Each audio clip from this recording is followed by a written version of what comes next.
A very warm welcome to all of you to Cell Selection Board, our one step towards uniform। मेरा नाम है Shubham Washne.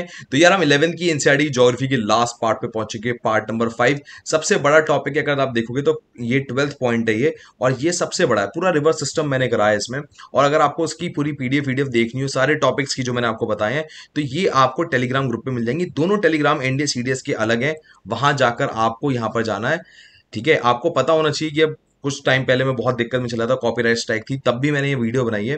So please बहुत मन लगा के देखना, आपको बहुत फायदा मिलेगा। दूसरी बात, अगर वीडियो देख के सिलेक्शन हो या पेपर अच्छा जाए तो मिठाई खिलाना मत भूलना। इस पूरी वीडियो का पर्पज ये है कि तुम्हें देख के मजा आ जाए, ठीक है। और देख के मजा आ जाएगा, तुम्हें लगे कि यार मुझे इस बंदे से पर्सनली पढ़ना है, इस बंदे से पर्सनली बात करनी है, रोज बात करनी है। So you can join either online classes और ऑफलाइन क्लासेस। ऑफलाइन क्लास में मात्र 30 बच्चे होते हैं, और मान लो तुम फाइनेंशियली वीक हो ना, तुम बस एक बार मेरठ में मिलने आ जाओ, मेरे से जो बन पड़ेगा मैं तुम्हारे लिए करूंगा, ठीक है ना।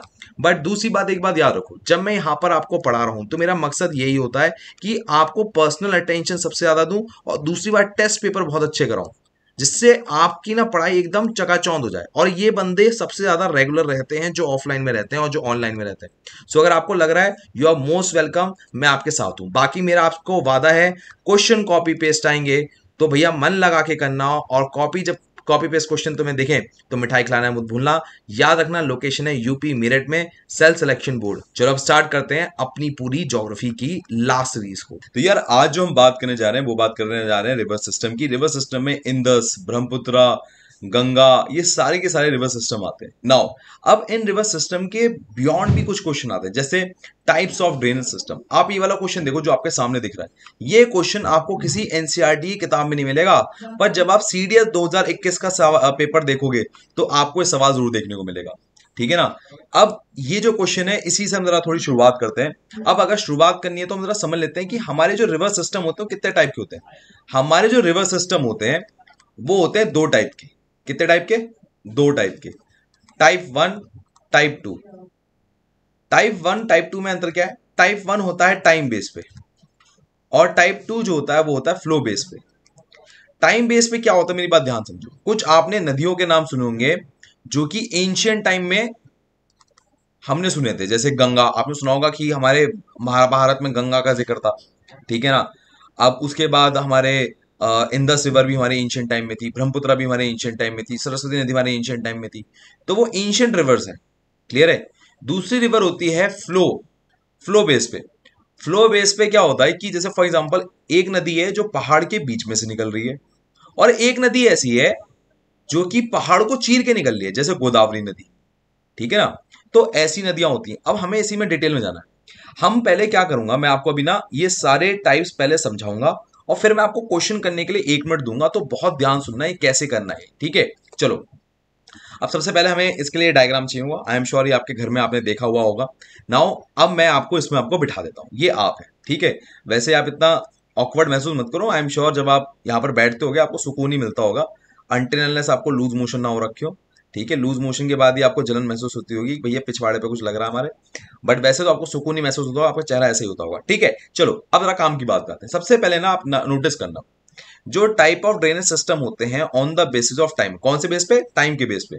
उन सबके पीछे देखो एक वर्ड आ रखा है, सिक्वेंट, सिक्वेंट, सिक्वेंट, सिक्वेंट, सिक्वेंट, सिक्वेंट आ रखा होता है। अब ये सिक्वेंट वर्ड को ही समझना होता है। सिक्वेंट मतलब होता है टाइम, ठीक है। ये ऐसे कह लीजिए सिक्वेंस, ऐसा होता है मतलब इसका। अब इन सिक्वेंट का एक दूसरा मतलब होता है, वो होता है डिस्कॉर्डेंट। क्या नाम है उसका? डिस्कॉर्डेंट। याद रखना है, आपको एग्जाम में पूछा जाता है। नाउ अब ये कह रहा है कि इनसिक्वेंट रिवर जो होती है वो कौन सी होती है, मैं समझना है। इनसिक्वेंट वो रिवर होती है कि वो पास्ट में थी, प्रेजेंट में भी है। जैसे एग्जांपल के तौर पे गंगा, ब्रह्मपुत्रा, इंदस, ये 3 नदियां हैं ऐसी, आपने नोटिस किया होगी, पास्ट में भी इसका जिक्र हुआ है, प्रेजेंट में भी हुआ है। अब वो हमारी साइंस क्या कहती है? हमारी साइंस ये कहती है कि इन नदियों की एक खास बात होती है, चाहे ज्योग्राफी बदल जाए, ठीक है, अर्थक्वेक आ जाए, कोई लैंड फॉर्म हो जाए, ठीक है ना, पर ये नदियां अपना जो कोर्स होती हैं वो चेंज नहीं करती। कहने का सेंस क्या है? मान लो एक नदी पॉइंट ए से निकली है और उसे पॉइंट बी जाना है, तो चाहे कुछ हो जाए ए टू बी वो जाएगी 110%। चाहे अर्थक्वेक बीच में कभी आ गया हो, ठीक है ना, चाहे आपकी लैंडस्लाइड हो गई हो, चाहे कुछ भी हो गया हो, ठीक है, चाहे सूखा पड़ गया हो, ड्रॉट पड़ गया हो, पर उसने कभी अपना बहना नहीं छोड़ा। इसका मतलब होता है इनसिक्वेंट। क्लियर है? अब इनसिक्वेंट में भी दो टाइप होते हैं, एक होता है एंटीसीडेंट और एक होता है सुपर इम्पोज्ड। अब मेरी बात ध्यान सुनो। अब मैं आपको एक सिंपल सी बात बता रहा हूं, मुझे एक बात बताओ, ये वाली जगह पर आते हैं। ये नल है। अब इस नल से मैं कहता हूं पानी गिर रहा है, मैंने पानी गिरा, ठीक है ना, ये पाइप भूल जाओ, 2 मिनट के लिए पाइप है यहाँ पर, ठीक है। पानी गिरा तो पानी गिरने के बाद क्या होगा भाई, ये पानी गिरने के बाद इधर जाएगा, इधर जाने के बाद भैया ये खत्म, यहाँ पर गिर जाएगा। ऐसे ही होता है ना। मैंने कहा सर बिल्कुल, आपकी बात बिल्कुल सही है। अब मान लो मैं कहता हूं अर्थक्वेक आ गया, लैंड की ना थोड़ी एलिवेट हो गई, जैसे फॉर एग्जांपल मैं क्या कहना चाह रहा हूं, मैंने कहा अर्थक्वेक आया और अर्थक्वेक के बाद जमीन अब ऊंची हो गई। ऊंची जमीन कैसे बनाऊं मैं,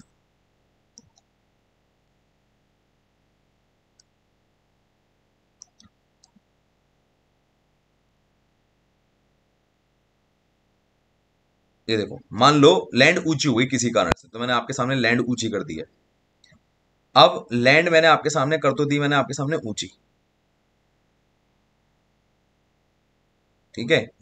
अब मुझे एक बात बताओ, ये मैंने लैंड ऊंची कर दी मैंने, अब ऊंची करने के बाद अगर मैं इसमें पानी गिरूं, ध्यान सुनना मेरी बात बहुत ध्यान से, ये मैंने गिरा पानी, ये मैंने गिरा पानी, तो पानी क्या होगा, रपटेगा यहाँ पर, ऐसे कैसे रपटेगा, और रपटने के बाद ये यहां गिर जाएगा। सही कह रहा हूं मैं? तो भैया वो ये कह रहा है कि एंटीसीडेंट में क्या होता है कि जमीन अगर थोड़ी उठ भी जाए तो रिवर के कोर्स में कोई अंतर नहीं होता। बात समझ में आ रही है? रिवर जहां जानी है, जो उसका ए पॉइंट से लेके बी पॉइंट में जाना है, वो जाएगी जाएगी। बात समझ में आ रही है? बिल्कुल। नाउ अब इसका एक और भाई होता है, उसका नाम है सुपर इम्पोज। सुपर इम्पोज में क्या होता है, मेरी बात ध्यान सुनना।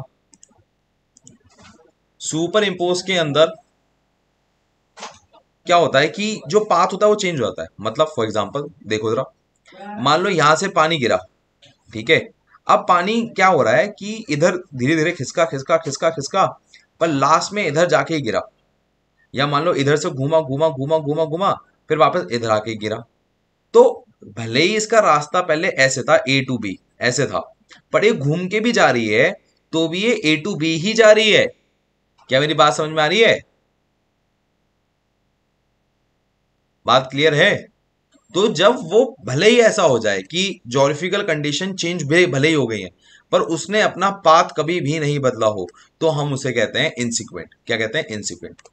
अगला देखो होता है कॉन्सिक्वेंट। कॉन्सिक्वेंट में क्या होता है, अब एक बात बताओ, ये टॉयलेट है पूरा, आपको पता होगा टॉयलेट के अंदर ऐसा होता है कि ये इस तरह पानी किधर भी जाए पर गिरेगा लास्ट में इधर ही। तो ये क्या है, स्लोप। जो जमीन का स्लोप है वो इस तरह से है कि पानी इधर ही गिरेगा। करेक्ट है बात? बिल्कुल सर, सही बात है।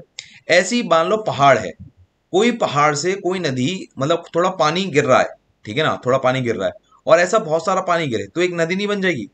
तो अगर मान लो स्लोप है तो पानी नीचे आएगा ही आएगा, ये वाला कह रहा है कॉन्सिक्वेंट। कॉन्सिक्वेंट ये कहता है कि स्लोप है तो स्लोप के कारण नदी बन गई है। दोबारा बोल रहा हूं, क्या कह रहा हूं, स्लोप है, स्लोप के कारण नदी बन गई है, वही बात कह रहा है। ये देखो, यहां पर देखो, ये देखो नदी क्यों बन गई है, क्योंकि स्लोप है, स्लोप के कारण नदी बन गई है। बात समझ में आ रही है? हाँ सर बिल्कुल आ रही है। आगे देखो, अगला है सब्सिक्वेंट। सब्सिक्वेंट में क्या होता है, देखो सब्सिक्वेंट पैटर्न क्या होता है कि वो ना सॉइल को या रॉक को इरोड करता है। देखो इधर, इधर से पानी आ रहा था आराम से, पानी को इधर जाने की जगह नहीं मिली, तो उसने क्या करा, सॉइल को इरोड किया और वो नीचे आ गया। सॉइल को इरोड किया, नीचे आ गया। देखो, तो जब सॉइल को या रॉक को इरोड करके नीचे आता है तो हम उसे कहते हैं सब्सिक्वेंट ड्रेनेज सिस्टम। इसका सबसे बढ़िया उदाहरण गोदावरी नदी है, ये आपको याद रखना चाहिए। फिर इसके बाद आता है रेसिक्वेंट। रेसिक्वेंट में क्या होता है, बहुत ध्यान सुनना। रेसिक्वेंट में क्या होता है कि जैसे एक नदी है, मान लो गंगा है, ये गंगा यूं निकली हुई है। अब आप सभी को पता होगा गंगा की एक ट्रिब्यूटरी है, उसका नाम है यमुना। क्या नाम है? यमुना। अब मान लो, मुझे पहले बताओ, खुद ही लॉजिक बताओ, ये ए वाली गंगा है और बी वाली आपकी यमुना है, बी वाली यमुना है, ए वाली गंगा है। अब मुझे एक बात बताओ, आप, सिंपल सवाल है, सिंपल सवाल, कि गंगा पहले ओरिजिन हुई या यमुना? आप कहोगे गंगा। पर अब एक बात नोटिस करोगे कि कुछ समय के लिए वो दोनों पैरेलल में चल रही थी। बिल्कुल चल रही थी, बिल्कुल चल रही थी। ठीक है ना। जब ऐसा कोई सिस्टम हो कि दोनों पैरेलल चल रही हैं पर एक का ओरिजिन पहले हुआ है और दूसरे का बाद में हुआ है, तो हम उसे कहते हैं रेसिक्वेंट। बात समझ में आई? बिल्कुल सर। अब जरा क्वेश्चन देखो जरा, ये जो एग्जाम में आया है। सबसे पहला सवाल ये है, इसने कहा कि जो इनसिक्वेंट होती है, इनसिक्वेंट का मतलब क्या होता है कि चाहे कुछ हो जाए, चाहे कुछ हो जाए, वो नदी बहेगी बहेगी, चाहे पूरी अर्थक्वेक आ जाए, लैंडस्लाइड आ जाए, कुछ भी हो जाए, बहेगी बहेगी। आंसर देखो कहां है। अब देखो सेकंड पॉइंट है, no apparent reason why it flow path it take. कुछ भी हो जाए वो वही पाथ से फॉलो करेगी, तो ए का हो गया 2। अब देखो कॉन्सिक्वेंट रिवर क्या होती है? कॉन्सिक्वेंट रिवर का मतलब क्या आता है कि स्लोप है, पहाड़ का स्लोप है, इसलिए नीचे आ रही है वो। तो इसमें क्या होता है, when the course is determined by the original slope of the land. तो देखो बी का 4 हो गया। अब देखो यहां पर क्या है, सी का देखो, सी का, सी थोड़ा टफ पड़ेगा, थोड़ा सा इसमें है। सब्सिक्वेंट मतलब जब वो रॉक या सॉइल को इरोड करके निकले, ये वाला हो गया। और डी क्या था? डी होता है कि जब एक रिवर पहले से निकल रही हो और दूसरी थोड़ी देर बाद निकली हो पर पैरेलल निकल रही हो, तो ये भैया थर्ड हो गया। ये है पूरा बात। क्या आपको ये टॉपिक समझ में आया? हमने पढ़ा इनसिक्वेंट, हमने पढ़ा कॉन्सिक्वेंट, हमने पढ़ा सब्सिक्वेंट, और हमने पढ़ा रेसिक्वेंट। हमेशा फ्लो होता है, स्लोप होगा तो फ्लो होगा, सब्सिक्वेंट में सॉइल को इरोड करेगा, और रेसिक्वेंट में एक नदी पहले से निकल ली है, उसके थोड़े बाद दूसरी नदी निकल रही है। ये होता है रेसिक्वेंट। बहुत ही सिंपल टॉपिक था, बहुत ही सुंदर टॉपिक था। आई होप आपको मजा आया हो। अब अगले टॉपिक की तरफ जंप करते हैं। अब आते हैं भैया हम दूसरे टाइप ऑफ ड्रेनेज पैटर्न पे। देखो अभी हमने टाइम वाला करा, अब टाइम के बाद करें फ्लो वाला। देखो अगर कोई नदी हमारी नसों की तरह, वेन्स जो होती है, वेन्स की तरह ऐसे दिखे या रूट्स की तरह दिखे, तो उसे हम कहते हैं डेंड्रियाटिक पैटर्न। सिंपल। अगर कोई नदी, एक नदी है, ध्यान सुनना, ये एक नदी है, ये भी एक नदी है, पर यहां पर क्या आ गया, एक पत्थर आ गया, बड़ा पत्थर या रॉक आ गई या माउंटेन आ गई, और इसकी वजह से थोड़ी ये इधर चली गई, थोड़ी इधर चली गई, ठीक है। पर इसके बीच के बीच का जो एंगल है वो कितना बना, 90 डिग्री। सेम देखो यहां पर भी 90 डिग्री बन रहा है, सेम देखो ना यहां पर 90 डिग्री बन रहा है, और देखो यहां पर 90 डिग्री बन रहा है। तो जब कोई भी नदी कई हिस्सों में टूट जाए, कई हिस्सों में टूट जाए और 90 डिग्री का पैटर्न बनाए, तो उसे कहते हैं रेक्टेंगुलर पैटर्न। दोबारा बोल रहा हूं, कोई एक नदी, वन रिवर ब्रेक हो, और ब्रेक होने के बाद 90 डिग्री का पैटर्न बनाए, तो मुझे क्या कहते हैं, रेक्टेंगुलर पैटर्न। Very good. अब एक होता है ये वाला पैटर्न, इसमें क्या होता है, रेडियल पैटर्न। इसमें क्या होता है, एक माउंटेन है और इस माउंटेन से बहुत सारी नदियां निकल रही हैं, देखो 1 2 3 4 5, तो ऐसे कई नदियां निकल रही हैं, तो मुझे कहते हैं रेडियल पैटर्न। इंडिया में मोस्टली जो आपको मिलेंगी वो रेडियल पैटर्न मिलेंगी, ठीक है, ओरिजिन का। और आपको डेंड्रियाटिक पैटर्न मिलेगा, ये आपको मोस्टली आपको देखने को मिलेगा इंडिया के, ठीक है। अब एक और होता है, इसका नाम होता है ट्रेलिस पैटर्न। क्या नाम है, ट्रेलिस पैटर्न। इसमें देखो ध्यान से देखना, मैं कुछ ड्रॉ कर रहा हूं, डार्क डार्क कर रहा हूं, तो ध्यान से देखो जरा।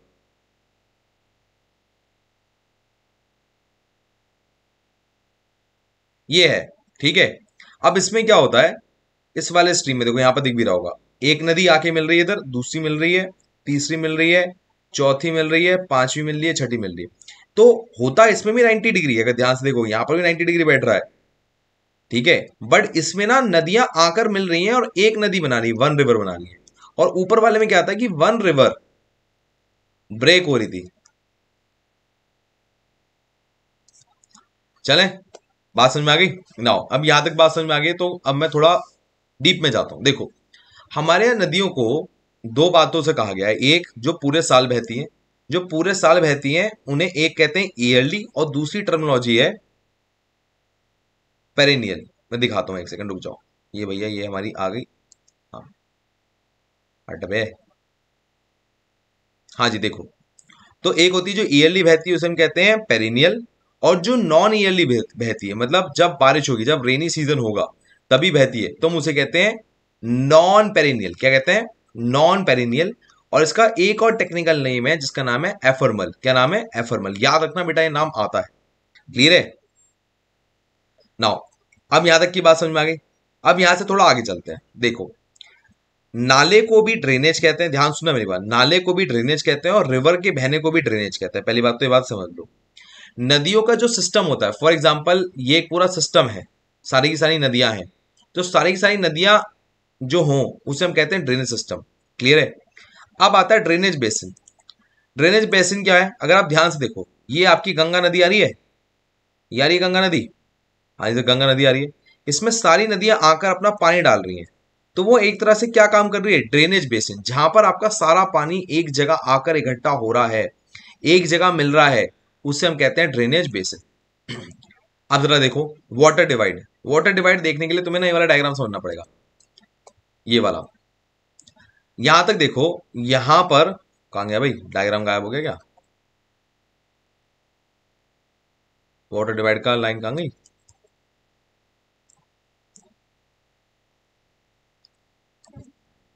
हाँ, ये देखो वाटर डिवाइड।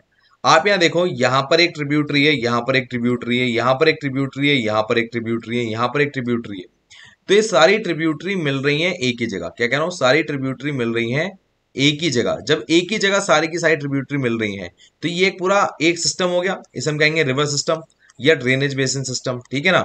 पर आप देखो कि इसके पार, इस लाइन के पार, ध्यान से देखना, इस लाइन के पार कोई और नदी नहीं है। दोबारा बोल रहा हूं, इस लाइन के पार कोई और नदी नहीं है। तो जब ऐसा हो तो हम उसे क्या कहेंगे, वाटर डिवाइड। तो एक तरह से ये जो वाटर डिवाइड होती है, इसे वाटर शेड डिवाइड कहते हैं। इसे कहते क्यों है ये, क्योंकि ये एक तरह से एलओसी का काम कर रही है। क्या काम कर रही है, एलओसी का, कि अब इसके पार दूसरा सिस्टम होगा। दोबारा बोल रहा हूं, इसके पार दूसरा रिवर सिस्टम होगा, इसे हम कहते हैं वाटर शेड डिवाइड। क्लियर है? ओके, यहां तक की बात अगर क्लियर हो गई है तो यहां से हम थोड़ा आगे चलते हैं। अब यहां तक की बात हो गई है तो हम थोड़ा ना रिवर का ना थोड़ा सिस्टम समझते हैं। देखो, रिवर के ना तीन स्टेजेस होते हैं। एक होता है यंग स्टेज। यंग स्टेज क्या होता है कि वो पहाड़ से निकल के आ रही है। देखो, पहाड़ से निकल के आ रही है, देखो, हाँ जी, पहाड़ से निकल के आ रही है, इसे हम कहते हैं यंग स्टेज। जब वो लैंड पे आ जाए तो हम उसे कहते हैं मैच्योर स्टेज। उसमें रिवर की स्पीड थोड़ी स्लो हो जाती है, रिवर की स्पीड स्लो हो जाती है, और वो ऐसे टर्न लेकर आती है। देख रहे हो, ऐसे ऐसे टर्न लेकर आती है, ठीक है। ओके, फिर आती है ओल्ड स्टेज। ओल्ड स्टेज वो होती है जब वो ओशन में जाके गिरती है। क्लियर है? अब इसको थोड़ा और डिस्कस करते हैं डिटेल में। देखो, जब हमारी नदी, भाई साहब यहां पर देखो, यंग स्टेज पे होती है तो वो ना एक वी शेप वैली से जाती है। देखो, पहाड़ों के बीच में से जाती है, नंबर वन। जब वो फीचर मतलब मैच्योर स्टेज में होती है तो वो एक चीज बनाती है, वो होती है ऑक्सबो लेक। ऑक्सबो लेक क्या होता है समझाता हूं मैं आपको। डायग्राम नहीं दिख रहा मेरे को, डायग्राम कहाँ मत गया? ये देखो, ये लैंड है, ये है मैच्योर स्टेज की फोटो। मैच्योर स्टेज में आप देखोगे कि भैया ये ऐसे ऐसे बना रही है। अब मेरी बात ध्यान सुनना, जहां इस रिवर की कमर बन रही है, जहां इस रिवर की कमर बन रही है, उसको हम कहते हैं मिएंडर। क्या कहते हैं, मिएंडर। और जमीन पे जो उसका निशान बन रहा है नदी के घूमने का, उसे हम कहते हैं मिएंडर स्कार। क्लियर है?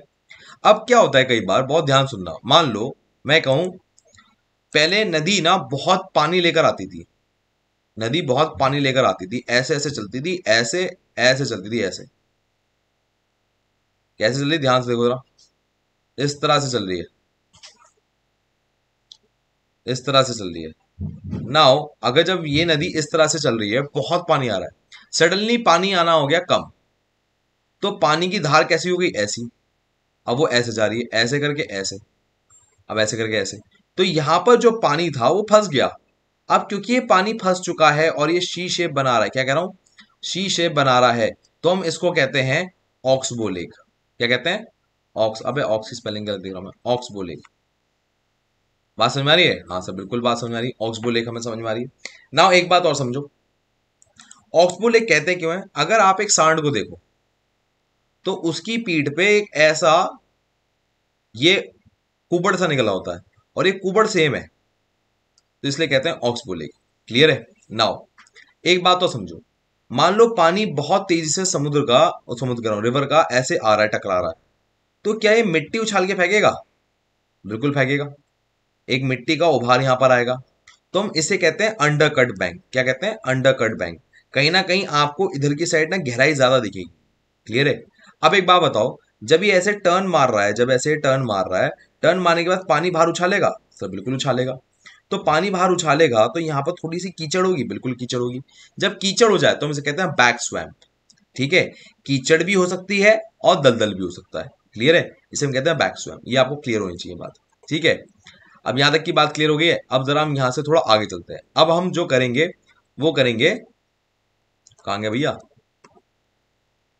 हम करेंगे river system. River system India में हम करेंगे हिमालयन रिवर। हिमालयन रिवर में हमारी स्टार्ट होगी पहले ब्रह्मपुत्रा से, फिर हम करेंगे गंगा, और गंगा के बाद करेंगे इंदस। क्लियर है? सो यार अब हम पढ़ते हैं सबसे पहले रिवर में गंगा। देखो गंगा रिवर सिस्टम होता कैसे। देखो गंगा में हमारे पास 3 रिवर है, इंदस है हमारे पास, गंगा है, ब्रह्मपुत्रा है। तो भैया पहले जो हमारी कहानी स्टार्ट हो रही है, 3, 2, 1 गो। तो यार हम हिमालयन रिवर से सिस्टम से स्टार्ट कर रहे हैं। पहली रिवर है हमारी गंगा। गंगा रिवर की बात करें तो यार गंगा हमारी कहाँ कहाँ से निकल रही है। देखो उत्तराखंड, उत्तर प्रदेश, बिहार, उसके बाद एक सिटी है झारखंड, फिर लास्ट में वेस्ट बंगाल, और एक कंट्री और कवर करा जाता है गंगा के द्वारा, बांग्लादेश। ये आपको याद होने चाहिए। दोबारा बोलता हूं, UK, UP, Bihar, Jharkhand, West Bengal. ठीक है, ये हमारी इंडियन स्टेट है, और उसके बाद लास्ट में कौन सा, बांग्लादेश। इतना रटा होना चाहिए, आपके एग्जाम में डायरेक्टली सवाल आता है। और इसमें सबसे ज्यादा पूछा आता है झारखंड की। नॉर्मली बच्चे झारखंड को छोड़ देते हैं, इसमें सिर्फ एक ही शहर पास होता है। यहाँ से आगे बढ़ते हैं। देखिए पहला शहर, सॉरी पहला प्रदेश जहां से हमारी गंगा नदी निकलती है वो है उत्तराखंड। अब मैं आपको ना आगे बढ़ने से पहले एक बात बताना चाहूंगा। देखो ये डायग्राम दिखाता हूँ, उसके बाद आपको शायद समझ में आएगी मैं आपको क्या क्या बात कहना चाहता हूँ। देखो 2 नदियां होती है, एक होती है भागीरथी और एक होती है अलकनंदा। दोनों नदियां जब मिलती हैं तब जाके इसके बाद क्या बनती है, गंगा। दोबारा बोल रहा हूं, जब ये दोनों नदियां मिलती हैं तब बनती है गंगा। तो पहले हम पढ़ेंगे भागीरथी को, और दूसरा जो हम पढ़ेंगे वो है अलकनंदा को। जरा ध्यान से देखिए मैं क्या कहना चाह रहा हूं। अब आते हैं पहले भागीरथी पे। देखिए उत्तराखंड से निकलती है भागीरथी, तो उसका जो ओरिजिन होता है वो है गोमुख। गोमुख से यू टर्न मारते हुए, क्या कह रहा हूं, गोमुख से यू टर्न मारते हुए ये नदी गंगोत्री पहुंचती है। और गंगोत्री पहुंचने के बाद यहां पर 2 इसकी ट्रिब्यूटरी बैठती हैं, एक है केड़ गंगा और दूसरी पड़ती है जानवी गंगा। ठीक है ना, ठीक है, केद्र गंगा और दूसरी है जानवी गंगा। अब यहां से जैसी वो निकलती है, यहां से जैसी भागीरथी निकली, देखो तो उसकी पहली मुलाकात कौन से डिस्ट्रिक्ट से हो रही है, वो है उत्तरकाशी डिस्ट्रिक्ट। अब उत्तरकाशी डिस्ट्रिक्ट से क्रॉस करने के बाद आपका ना एक नया जगह आती है, वो है जायला, सॉरी झाला। झाला में यहां पर एक गंगा पड़ती है, सिया गंगा। क्या नाम है, सिया गंगा। तो हम दोबारा से देखेंगे। सबसे पहले जो हमारे पास पड़ी वो कौन सी थी, सबसे पहले था गोमुख। गोमुख से निकलती है क्या, भागीरथी ग्लेशियर, और sorry Bhagirathi river. Bhagirathi river से यहां से मारता है यू टर्न। यू टर्न मारने के बाद गंगोत्री ग्लेशियर पहुंचता है, वहां पर होती है 2 ट्रिब्यूटरी। पहले का नाम है केद्र गंगा और दूसरे का नाम है जानवी गंगा। ठीक है, अब यहां से जैसी वो आगे चलती है तो उत्तरकाशी डिस्ट्रिक्ट पे आ जाती है। वो कौन सी, उत्तरकाशी डिस्ट्रिक्ट। उत्तरकाशी डिस्ट्रिक्ट जैसे ही खत्म होता है, पार होता है, एग्जिट मारता है, तो दूसरी गंगा आती है सिया गंगा, जो कि झाला में जाकर भागीरथी रिवर से मिल जाती है। क्लियर है, बिल्कुल सही याद आ रही है बात। इससे आगे चलते हैं। जैसी वो भागीरथी आगे चलती है, सिया गंगा से मुलाकात कर चुकी होती है, तो उसकी मुलाकात होती है अस्सी गंगा से। क्लियर है, बिल्कुल। और वो मिलती है गंगोरी पे। हमने, आपको याद है हमने क्या पढ़ा था, अभी थोड़ी देर पहले हमने पढ़ा था गंगोत्री, और अभी जो हम पढ़ रहे हैं उसका नाम क्या है, गंगोरी। क्लियर है, तो एक बार फिर से पूरे मैप को दोबारा देखते हैं, आपको याद आएगा। मेरे साथ से रिवाइज करेंगे, हाथ में अपने पेन ले लें। सबसे पहले यहां से निकलती है गोमुख से, गोमुख से यहां से यू टर्न मारती है, यहां पर आती है गंगोत्री, गंगोत्री के पास आती है केदर, और ये आती है जानवी गंगा। जानवी गंगा जैसे ही यहां से पास आती है तो उत्तरकाशी डिस्ट्रिक्ट आ जाता है। उत्तरकाशी डिस्ट्रिक्ट जैसे ही पास पार करते हैं तो यहां पर आ जाता है आपका कौन सा, सही गंगा। सही गंगा के बाद यहां पर आ जाती है कौन सी, अस्सी गंगा। क्लियर है, ये इसका फॉर्मेशन अभी तक का है जो हम यहां पर अभी पढ़ चुके हैं। ठीक, अब जैसे ही ये यहां से पार होती है, ठीक है ना, अब यहां पर एक जगह आती है जिसके बारे में पहले बात करा था। याद आ रही है डायग्राम, नहीं याद आ रहा तुम, देखो याद है मैंने कहा था भागीरथी नदी जो है, भागीरथी नदी गंगा तब तक नहीं बनती जब तक वो अलकनंदा से ना मिल ले। तो अलकनंदा से मुलाकात करती है देवप्रयाग। क्लियर है, तो दोबारा बोल रहा हूं, ध्यान सुनिएगा कि जैसे ही वो अस्सी गंगा से मिलती है, क्या कह रहा हूं मैं, जैसी वो अस्सी गंगा से मिलती है, अब उसकी जो मुलाकात होती है वो होती है देवप्रयाग में, और देवप्रयाग में जो उससे ट्रिब्यूटरी मिलती है उसका नाम है अलकनंदा, और यहां से उसका नाम पड़ता है गंगा। क्या नाम पड़ता है, गंगा।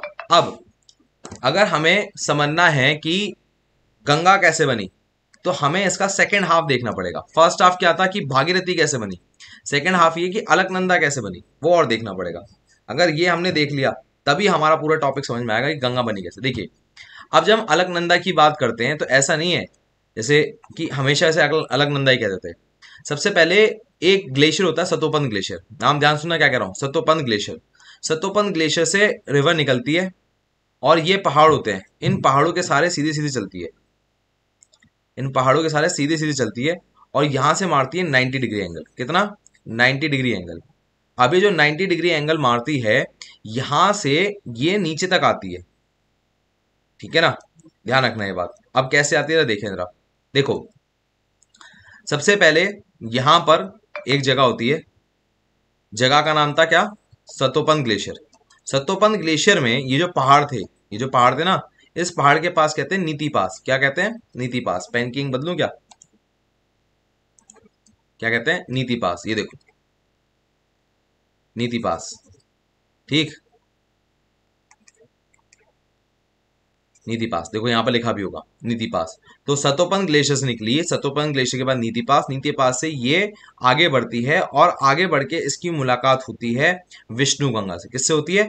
विष्णु गंगा से। अब अभी तक इसका नाम अलकनंदा पढ़ा है, ध्यान सुना बेटा, ये बहुत कंफ्यूजिंग है, बहुत कंफ्यूजिंग है, बहुत कंफ्यूजिंग है। ध्यान से देखो, देखो दोबारा दोबारा से एक बार रिवाइज कराऊं, ध्यान सुन लो।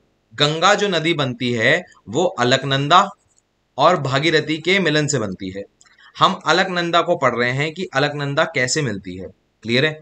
अभी तक हमने सिर्फ भागीरथी नदी को पढ़ा है। अब अलकनंदा में क्या होता है? सतोपन ग्लेशियर से निकलती है, यहाँ पर एक पास होता है जिसका नाम है नीति पास। नीति पास से नीचे आती है, वहां से मारती है 90 डिग्री और सीधे नीचे आती है। जब ये नीचे आ रही होती है, जब ये नीचे आ रही होती है तो यहाँ पर एक गंगा होती है विष्णु गंगा। विष्णु गंगा क्या होती है? इस धौली गंगा से मुलाकात करती है। दोबारा बोलता हूँ, विष्णु गंगा जो होती है इस धौली गंगा से मुलाकात करती है विष्णु प्रयाग से, और यहां से इस धौली गंगा का नाम पड़ता है अलकनंदा। क्लियर है? बिल्कुल, बात समझ में आ गई। अब हमारे उसमें ना ज्योग्राफी में 5 प्रयागों की बड़ी वैल्यू है। 5 प्रयाग हमारे यहाँ बड़ी होली प्रयाग होते हैं। अब इन 5 प्रयाग की बड़ी वैल्यू है, समझो जरा। अब पहला प्रयाग था विष्णु प्रयाग, ये देखो तुम्हारे सामने लिखा भी है।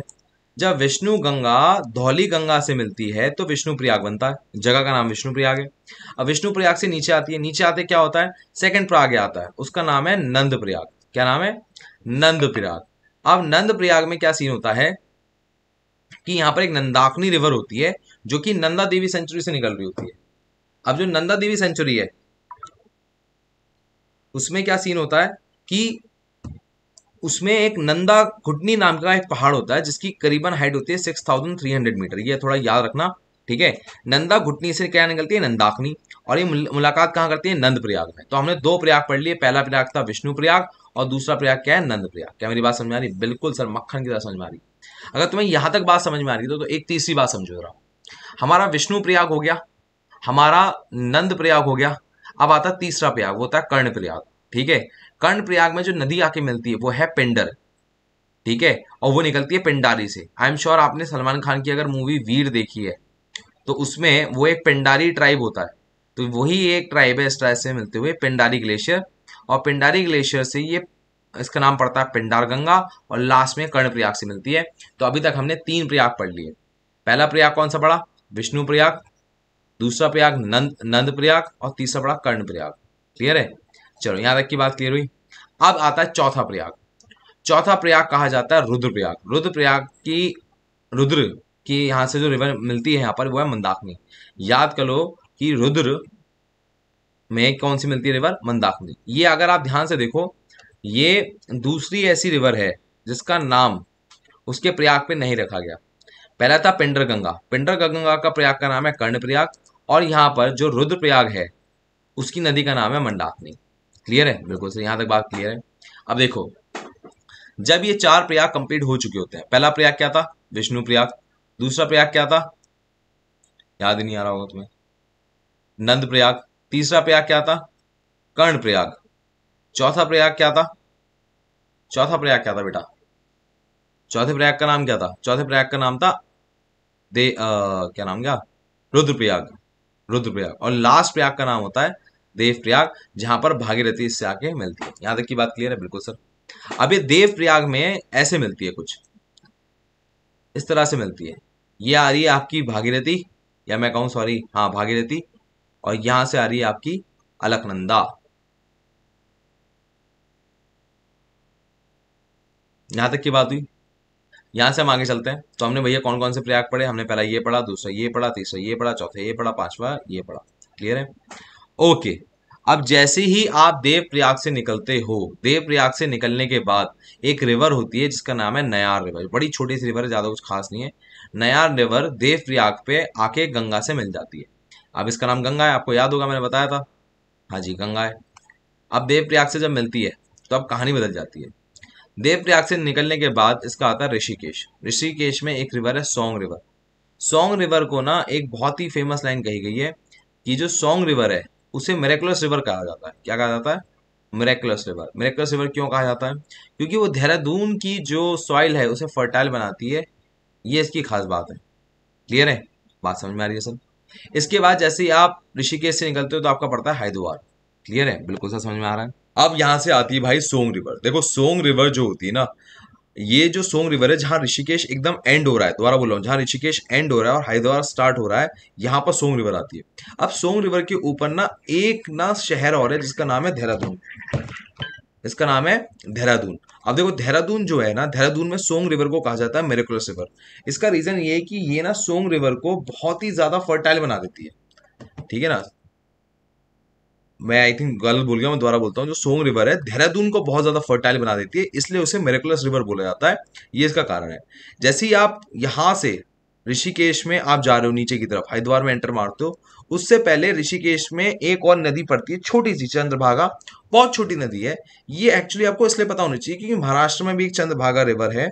और जो महाराष्ट्र की चंद्रभागा रिवर है वो इस वाले नाम से बहुत मैच करती है। और ये न्यूज में इसलिए बनी थी क्योंकि जो चंद्रभागा रिवर है ये न्यूज में बनने लगी थी। इसका कारण ये था कि जो चंद्रभागा रिवर है, कहाँ गए भैया चंद्रभागा रिवर, हाँ, ये ना पॉल्यूट होने लगी थी।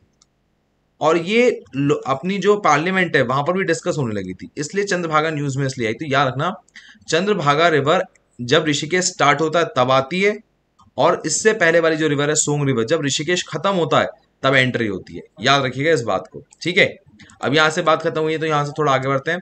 ऋषिकेश जैसे ही खत्म होता है, हरिद्वार एंटर हम मारते हैं, तो यहाँ पर एंटर मारते वक्त आपका क्या होता है, हरिद्वार के अंदर आपकी गंगा फुल पेस में होती है, एकदम बहुत तेज बहाव होता है। अगर आप हरिद्वार में अगर पानी में अगर यहाँ पर गंगा में गिर गए ना तो भैया बह के ही जाओगे। ठीक है?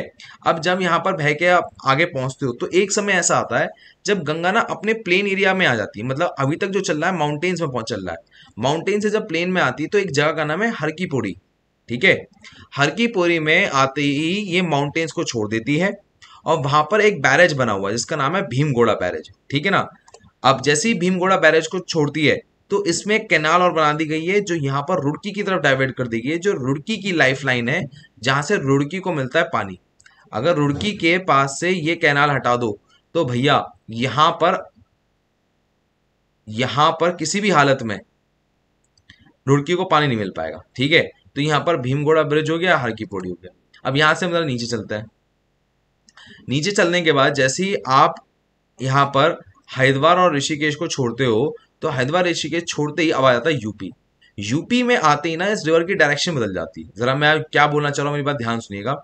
ऐसा होता है, ये नदी आपको कुछ ऐसी दिखती है, देखो यहां से आ रही है ऐसे और इसके बाद हो गई है इस वे में टर्न। बात समझ में आ रही है? हाँ सब बिल्कुल समझ में आ रही है। अब जब ये टर्न हो गई है तो किस डायरेक्शन में टर्न हुई है पूछा जाता है। ये डायरेक्शन है साउथ ईस्ट। देखो जरा ध्यान से, देखो साउथ ईस्ट डायरेक्शन में टर्न हुई है कि नहीं हुई है? बिल्कुल। तो जब पहले आ रही थी, पहले डायरेक्शन थी साउथ, अब डायरेक्शन हो गई है इसकी साउथ ईस्ट। तो ये आपको पता होना चाहिए कि साउथ ईस्ट डायरेक्शन में चली गई है। नाउ पहला जो यहाँ पर सिटी पड़ता है वो है बिजनौर। बिजनौर के बाद यहाँ पर ये उत्तर प्रदेश में एक ब्रिज बनाती है, सॉरी ब्रिज कह रहा हूँ, बैरेज बनाती है जिसका नाम है चौधरी चरण सिंह बैरेज। क्लियर है? और यहां से एक कैनाल निकलती है, इसका नाम है मध्य गंगा कैनाल। अब जरा मेरी बात ध्यान सुनो, यहाँ पर टोटल 3 कैनाल निकलती है। पहली कैनाल है अपर गंगा कैनाल, ये देखो जो उत्तराखंड में रुड़की की तरफ से होकर चल रही है। दूसरी कैनाल है यहां पर आपकी मध्य गंगा कैनाल, जो कि बिजनौर के साइड से जो अपना चौधरी चरण सिंह बैरेज है वहां से निकल रही है। अब जैसे ही ये इसको पार करके चलती है तो एक जगह आती है नरोरा, वहां से तीसरी कैनाल निकलती है, इसका नाम है लोअर गंगा कैनाल। एक बार फिर से देखेंगे, 3 आपकी कैनाल निकलनी है, बहुत ध्यान सुनिए। पहली है अपर गंगा कैनाल जो कि रुड़की में जा रही है। दूसरी है आपकी मध्य गंगा कैनाल जो आपकी बिजनौर से चौधरी चरण सिंह बैरेज से निकल रही है। और तीसरी है आपकी नरोरा जो कि लोअर गंगा कैनाल से निकल रही है। क्लियर है। सो यहाँ पर आपको दिख रहा होगा थोड़ा सा ब्लू कलर दिख रहा है, ये है भैया आपका बिजनौर। बिजनौर के बाद आपके बड़े शहर आते हैं, जैसे फॉर एग्जांपल ये आपका बिजनौर आया। बिजनौर से जब गंगा पास हो रही होती है तो ये मेरठ से पास होती है। मेरठ से पास होने के बाद ये आती है यहाँ पर नीचे, क्या नाम है, बुलंदशहर। ये देखो यहाँ ये बुलंदशहर से पास होती है। बुलंदशहर से पास होने के बाद ये आती है बड़े शहर फर्रुखाबाद और कन्नौज पे। कहाँ पे, फर्रुखाबाद और कन्नौज। नाउ अब जरा फर्रुखाबाद और कन्नौज पे जैसे ही वो एंटर मार के चलती है तो यहाँ पर आपका एक और क्या आता है, वो है कानपुर। और कानपुर के बाद बैठता है फतेहपुर, और फतेहपुर के बाद बैठता है प्रयागराज। बात क्लियर है। जरा देखो, देखो यहाँ पर देखो फर्रुखाबाद, देखो यहाँ पर फर्रुखाबाद, दूसरा नाम क्या है, कन्नौज, फिर कानपुर, फिर फतेहपुर। क्लियर है। दोबारा देखिए, फर्रुखाबाद, कन्नौज, कानपुर, फतेहपुर। अब ये जो चार चीजें हैं, ये सिटी आपको याद होनी चाहिए, बड़े इंपॉर्टेंट है। अब इसमें जो पहला वाला सिटी था फर्रुखाबाद, जैसे हम कह रहे हैं FKK, एफ, ध्यान रखना, फर्रुखाबाद, कन्नौज, कानपुर और फतेहपुर। अब इसमें जो पहला वाला फर्रुखाबाद है, वहीं पर उसी के पास से रामगंगा निकलती है और कन्नौज में जाके गिर जाती है। ध्यान से देखो, ये आपकी पहली ट्रिब्यूटरी बात कर रहा हूं मैं, यूपी के अंदर, यूपी के अंदर। और if I am not wrong, ये this is a left bank tributary.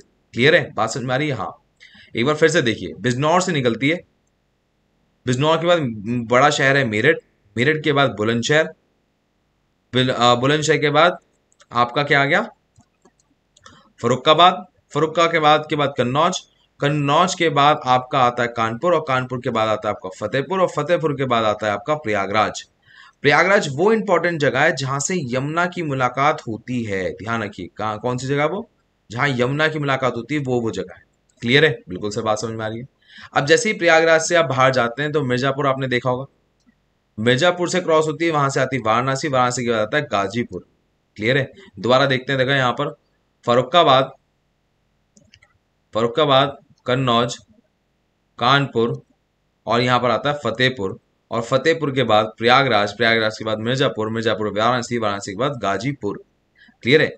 Ghazipur ना आखिरी, आखिरी आपका जो है शहर है, ध्यान से देखिए, आखिरी सिटी है यूपी के अंदर जहां पर गंगा आखिरी बार होती है।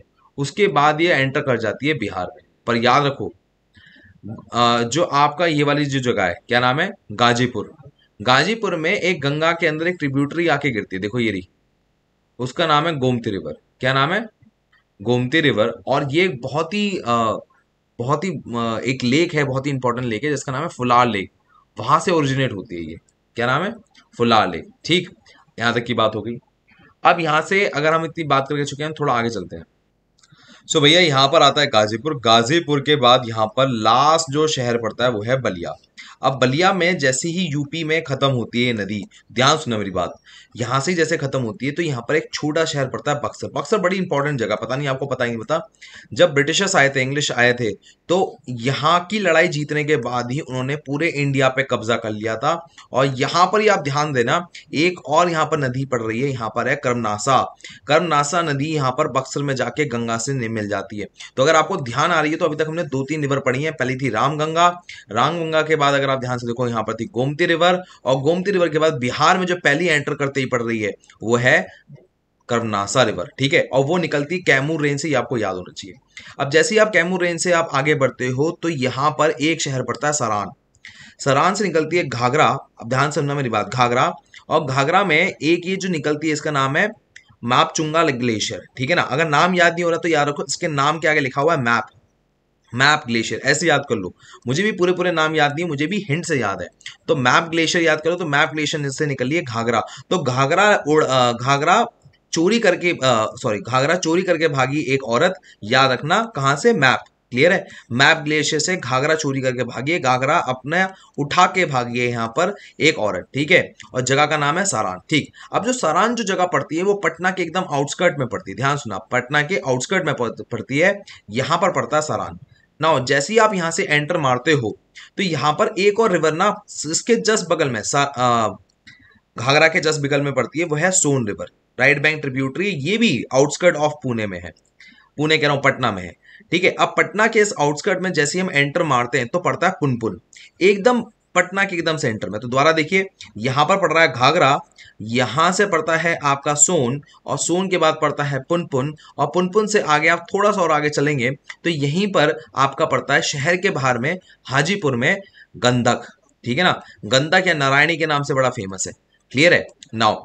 अब जैसे ही यहां से हम खत्म करके चलते हैं तो यहां पर हमारा एक बहुत ही इंपॉर्टेंट एक शहर पड़ता है बिहार के आखिर में, उसका नाम है काथियार। काथियार में एक रिवर आके गिरती है जिसका नाम है कोसी रिवर। क्या नाम है? कोसी रिवर। और इसे सौरव ऑफ बिहार भी कहा जाता है। क्या कहा जाता है? सौरव ऑफ बिहार भी कहा जाता है, क्योंकि इसमें इतनी पानी भर जाता है मॉनसून टाइम में कि यहां पर बाढ़ आ जाती है। तो काठियार रिवर आप याद रखिएगा, सौरव ऑफ बिहार के नाम से भी बड़ी फेमस है। क्लियर है? एक बार फिर से देखते हैं। तो भैया यहाँ पर जैसे बिहार में एंटर करती है तो शहर का नाम होता है बक्सर। बक्सर के बाद आती है सरान में। सरान के बाद ये आगे जाती है तो यहाँ पर एक नदी और आती है जिसका नाम है सोन रिवर। सोन रिवर के बाद यहाँ पर आती है पुनपुन। पुनपुन के तुरंत बाद यहाँ पर जो आती है वो आपकी हाजीपुर, और हाजीपुर के तुरंत बाद यहाँ पर आ जाता है आपका दूसरा शहर जिसका नाम है काथियार। और काथियार में जो रिवर आके गिरती है वो है कोसी रिवर, जो कि आखिरी शहर है, याद रखना, काथियार। कहाँ का? बिहार का। अब मेरे लिए आपके लिए एक सवाल है, आप क्या अगर बता सकें यूपी का आखिरी शहर कौन सा था? बताओ बताओ बताओ बताओ बताओ, यूपी का आखिरी शहर कौन सा था? वो था भैया बलिया। याद रखिएगा, यूपी का आखिरी शहर था बलिया। और यहां पर पहला शहर जो था बिहार का वो कौन सा है? बक्सर। क्लियर है? ये बात आप एकदम याद रखिए। चलिए, यहां तक की बात हो गई है। अब यहां से जरा हम आगे चलते हैं जरा। अब यहां से हम जब आगे बढ़ रहे हैं तो इस बात को ध्यान रखिए कि अब हम आ रहे हैं झारखंड में। जैसे ही हमने झारखंड में एंटर किया तो यहां पर है साहिबगंज। क्या नाम है? साहिबगंज, जो कि एकमात्र शहर है पूरे झारखंड का जहां से नदी गंगा निकलती है। क्लियर है? यस सर, बिल्कुल एक बात क्लियर है। अगर आपको इतनी बात क्लियर है तो अब आना पड़ेगा वेस्ट बंगाल में। वेस्ट बंगाल में पहला जो शहर है, आपको दिख भी रहा होगा यहाँ पर, ये जो पहला शहर है उसका नाम क्या है? उसका नाम है यहाँ पर मालदा। मालदा से निकलते ही ये पड़ती है मुर्शिदाबाद। और मुर्शिदाबाद के बाद ना इसकी कहानी एकदम बदल जाती है। मेरी बात ध्यान सुनिएगा। मुर्शिदाबाद से एक जाती है वेस्ट बंगाल में इसकी स्ट्रीम, और एक जाती है बांग्लादेश में स्ट्रीम। जब ये मुर्शिदाबाद से जाती है तो यहाँ पर एक डैम बना रखा है इंडिया ने जिसका नाम है फरक्का डैम। इसको पास करके बांग्लादेश में घुसती है हमारी कौन सी? गंगा नदी। अब जैसे ही ये अंदर घुसती है तो इसका नाम पड़ जाता है यहाँ पर पद्मा। क्लियर है? पद्मा रिवर पड़ जाता है कहां पर? बांग्लादेश के अंदर। और यहां पर इंडिया में इसका नाम पड़ता है हुगली। कई स्पेलिंग है इसकी, ये भी एक स्पेलिंग है और ये भी एक स्पेलिंग है, हुगली। याद रखेंगे। तो ये पद्मा रिवर यहां पर चल जाती है। पर हम इंडिया पे ज्यादा फोकस करते हैं, इंडिया बड़ा इंपॉर्टेंट है यहाँ पर। इंडिया में क्या होता है, ये हुगली रिवर जो है उसमें ना आगे जैसे आप जाते हो तो इसमें मेन पहले पड़ता है कोलकाता, हावड़ा, डायमंड हार्बर और हल्दिया। ये इसके 3 इंपॉर्टेंट शहर हैं जो यहां पर आपके वेस्ट बंगाल में आपको याद करना है। Kolkata, Howrah, Diamond Harbour and Haldia. अब एक बात याद रखना, बहुत ध्यान सुनना। ऐसा होता है कि ये आपकी जो हुगली रिवर है, इस हुगली रिवर के अंदर दामोदर रिवर भी आके गिर रही होती है। दिख रहा है आपको? ये दामोदर रिवर भी गिर रही होती है। ठीक है? और एक और नाम है रूपनारायण रिवर। रूपनारायण। अब ये दोनों ये दोनों इसमें एक साथ गिर रही होती हैं। ठीक है? और उसके बाद इसकी लास्ट डेस्टिनेशन पड़ती है गंगा सागर, और गंगा सागर के बाद ये बे ऑफ बंगाल में गिर जाती है। ये इसकी लास्ट डेस्टिनेशन है। एक बार पूरा पूरा वेस्ट बंगाल देखिए, आपको ध्यान में आएगा, क्योंकि थोड़ी सी वीडियो लंबी हो गई होगी, आपको भी थोड़ी थकान हो रही होगी। मेरी बात ध्यान सुनिएगा, बहुत ही सिंपल है। देखिए, यहां पर आपका है पहले मालदा, वेस्ट बंगाल में एंटर करते ही, उसके बाद आता है मुर्शिदाबाद। मुर्शिदाबाद में जैसे ही हम जाते हैं तो यहां पर आ जाता है फरक्का डैम। देखो फरक्का डैम आ गया। फरक्का डैम से पहले यहां पर राइट हैंड साइड में जाते जाते क्या पड़ता है? हुगली। क्लियर है? अब हुगली से जरा हम आगे चल बढ़ते हैं तो हुगली के बाद पड़ता है आपका, अच्छा एक सेकंड, हुगली रिवर का नाम है, सॉरी, हुगली रिवर का नाम है, थोड़े रिविजन में थोड़ा तेज हो गया। तो हुगली रिवर, इसका नाम क्या बदल जाता है? हुगली रिवर नाम बदल जाता है, और बांग्लादेश में इसका नाम पड़ जाता है पद्मा रिवर। ठीक है? चलिए, अब जैसे ही हम यहां से आगे बढ़ते हैं तो इसमें पड़ता है कोलकाता।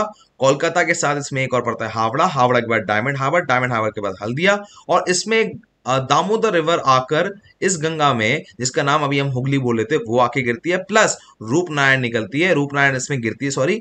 और गिरने के बाद लास्ट में गंगा सागर डेस्टिनेशन पड़ती है, जहां के बाद ये पूरी की पूरी नदी बे ऑफ बंगाल में जाके गिर जाती है। क्लियर है? नाउ अब जरा हम बात समझते हैं पद्मा का। देखो, पद्मा जो रिवर है इसका नाम ना बहुत ही इंपॉर्टेंट है। देखिए एक्चुअली क्या है कि ये जो गंगा है हमारी, इस गंगा का नाम पड़ा है पद्मा।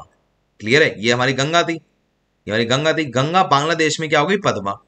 अब इस पद्मा का नाम पड़ने का एक कारण और है कि जो ब्रह्मपुत्र नदी है उसका नाम बांग्लादेश में हो जाता है जमुना रिवर। जमुना रिवर इसमें आके गिर जाती है, इस वजह से इसका नाम पड़ जाता है पद्मा रिवर। और लास्ट में ये जो नदी है पद्मा रिवर, ठीक है, मेघना रिवर के साथ मिलके, मेघना रिवर के साथ मिलके ये फाइनली चंद्रपुर डिस्ट्रिक्ट के बाद ये यहां पर समुद्र में गिर जाती है। ये बात आपको पता होनी चाहिए। क्लियर है, ओके। अब यहां पर ना एक आपको नई चीज दिख रही होगी, ये ऐसे लाइनें दिख रही होगी। देखो जब नदी इस तरह से लाइनें बनाकर पानी में गिरती है तब उसे कहते हैं डेल्टा। और दुनिया का सबसे बड़ा डेल्टा, सुंदरबन डेल्टा, यहीं पर है ये। ठीक है, ये भी आपको बात होनी चाहिए। दुनिया का सबसे बड़ा डेल्टा है, दुनिया का सबसे बड़ा। ठीक है, ओके, यहां तक की बात आपको क्लियर हो गई होगी। चलिए भाई, अब हम आ जाते हैं यमुना रिवर के अंदर। यमुना रिवर के अंदर क्या सीन है भैया, यमुना रिवर ना एक तरह से सबसे बड़ी ट्रिब्यूटरी है गंगा की, ये बात आपको पता होनी चाहिए। और ये एग्जाम में ज्यादा कुछ खास पूछ नहीं जाती। एक्चुअली इस यमुना के अंदर जो ट्रिब्यूटरी है वो ज्यादा पूछी जाती है। चलो फिर भी हम जरा बात करते हैं, यमुना के बारे में बात करें तो यमुना जो जाके मिलती है यहाँ पर, वो मिलती है इलाहाबाद में। ठीक है, जिसे हम आज की तारीख में प्रयागराज भी कहते हैं। नाउ इसकी टोटल लेंथ है 1376 किलोमीटर।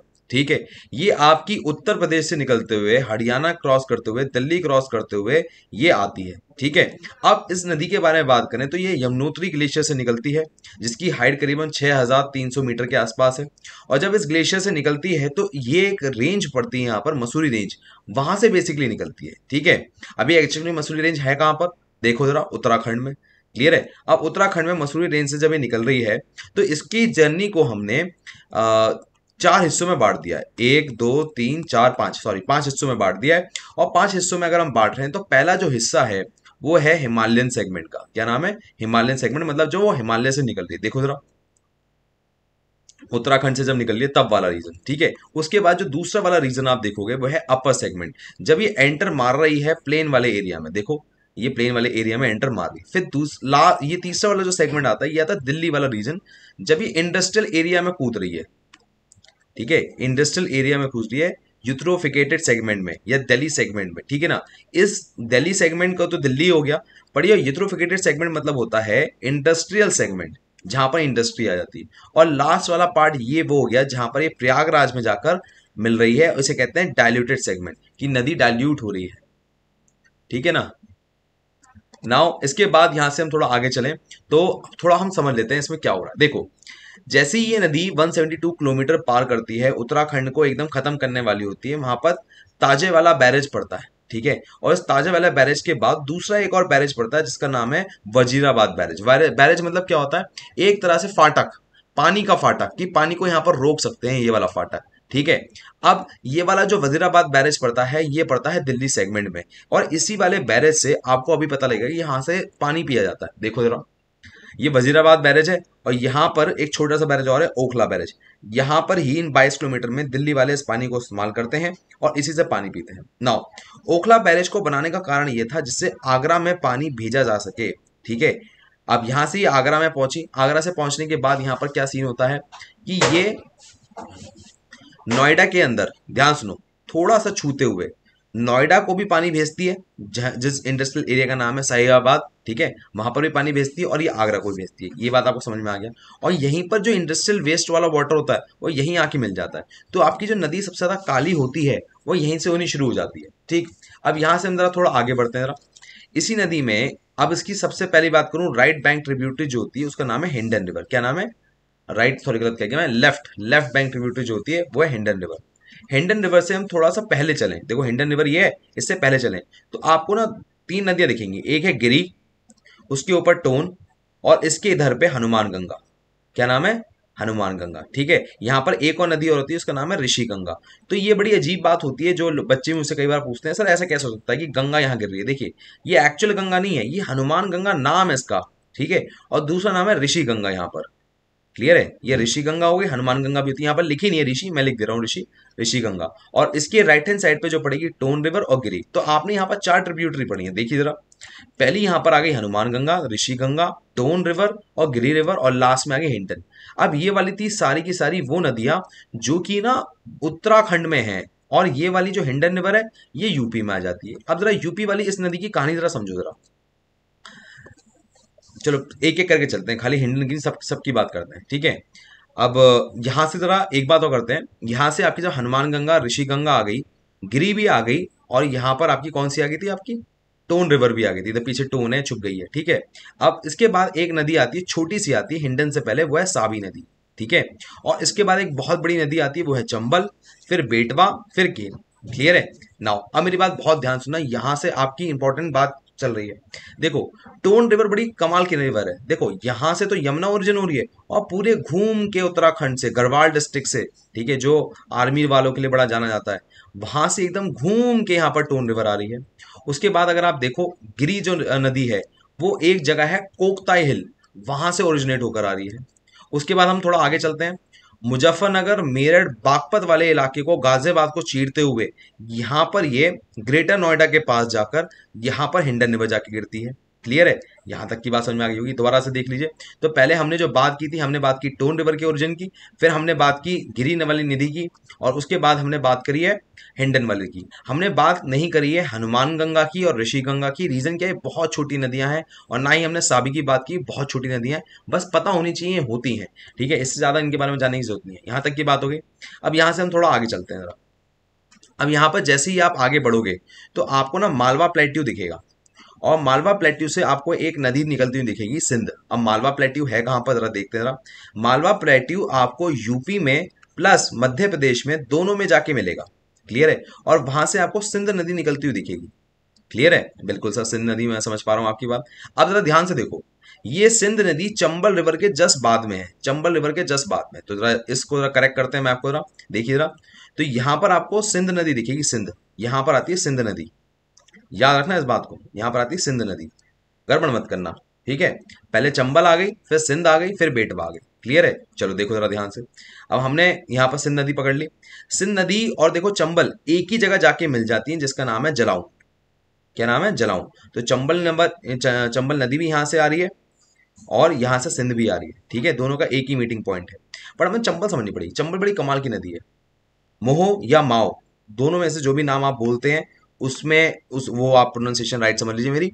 और ये मध्य प्रदेश से निकलते हुए ही राजस्थान में आती है एंटर मार के, और यूपी के इटावा डिस्ट्रिक्ट से मिलके, ये जो हमने बात अभी करी थी जलाऊं, यहाँ जलाऊं डिस्ट्रिक्ट में एक एरिया है कचेरी, वहां जाकर ये मिलती है, ठीक है। किसके साथ, सिंध नदी के साथ। नाउ अब हमने बात करी है, किस किस नदी की बात कर ली, हमने बात करी है यहाँ पर, अबे कहाँ गए बे, हाँ, चंबल नदी की बात कर ली, सिंध नदी की बात कर ली, हमें बेटवा के बारे में बात करना, केन के बारे में बात करना। ध्यान से देखिए जरा। तो हमने ये हो गया। अब आता है चंबल, चंबल, केन। केन देखो जरा, केन एक जगह है जिसका नाम है कतानी डिस्ट्रिक्ट, जो कि मध्य प्रदेश में पड़ता है।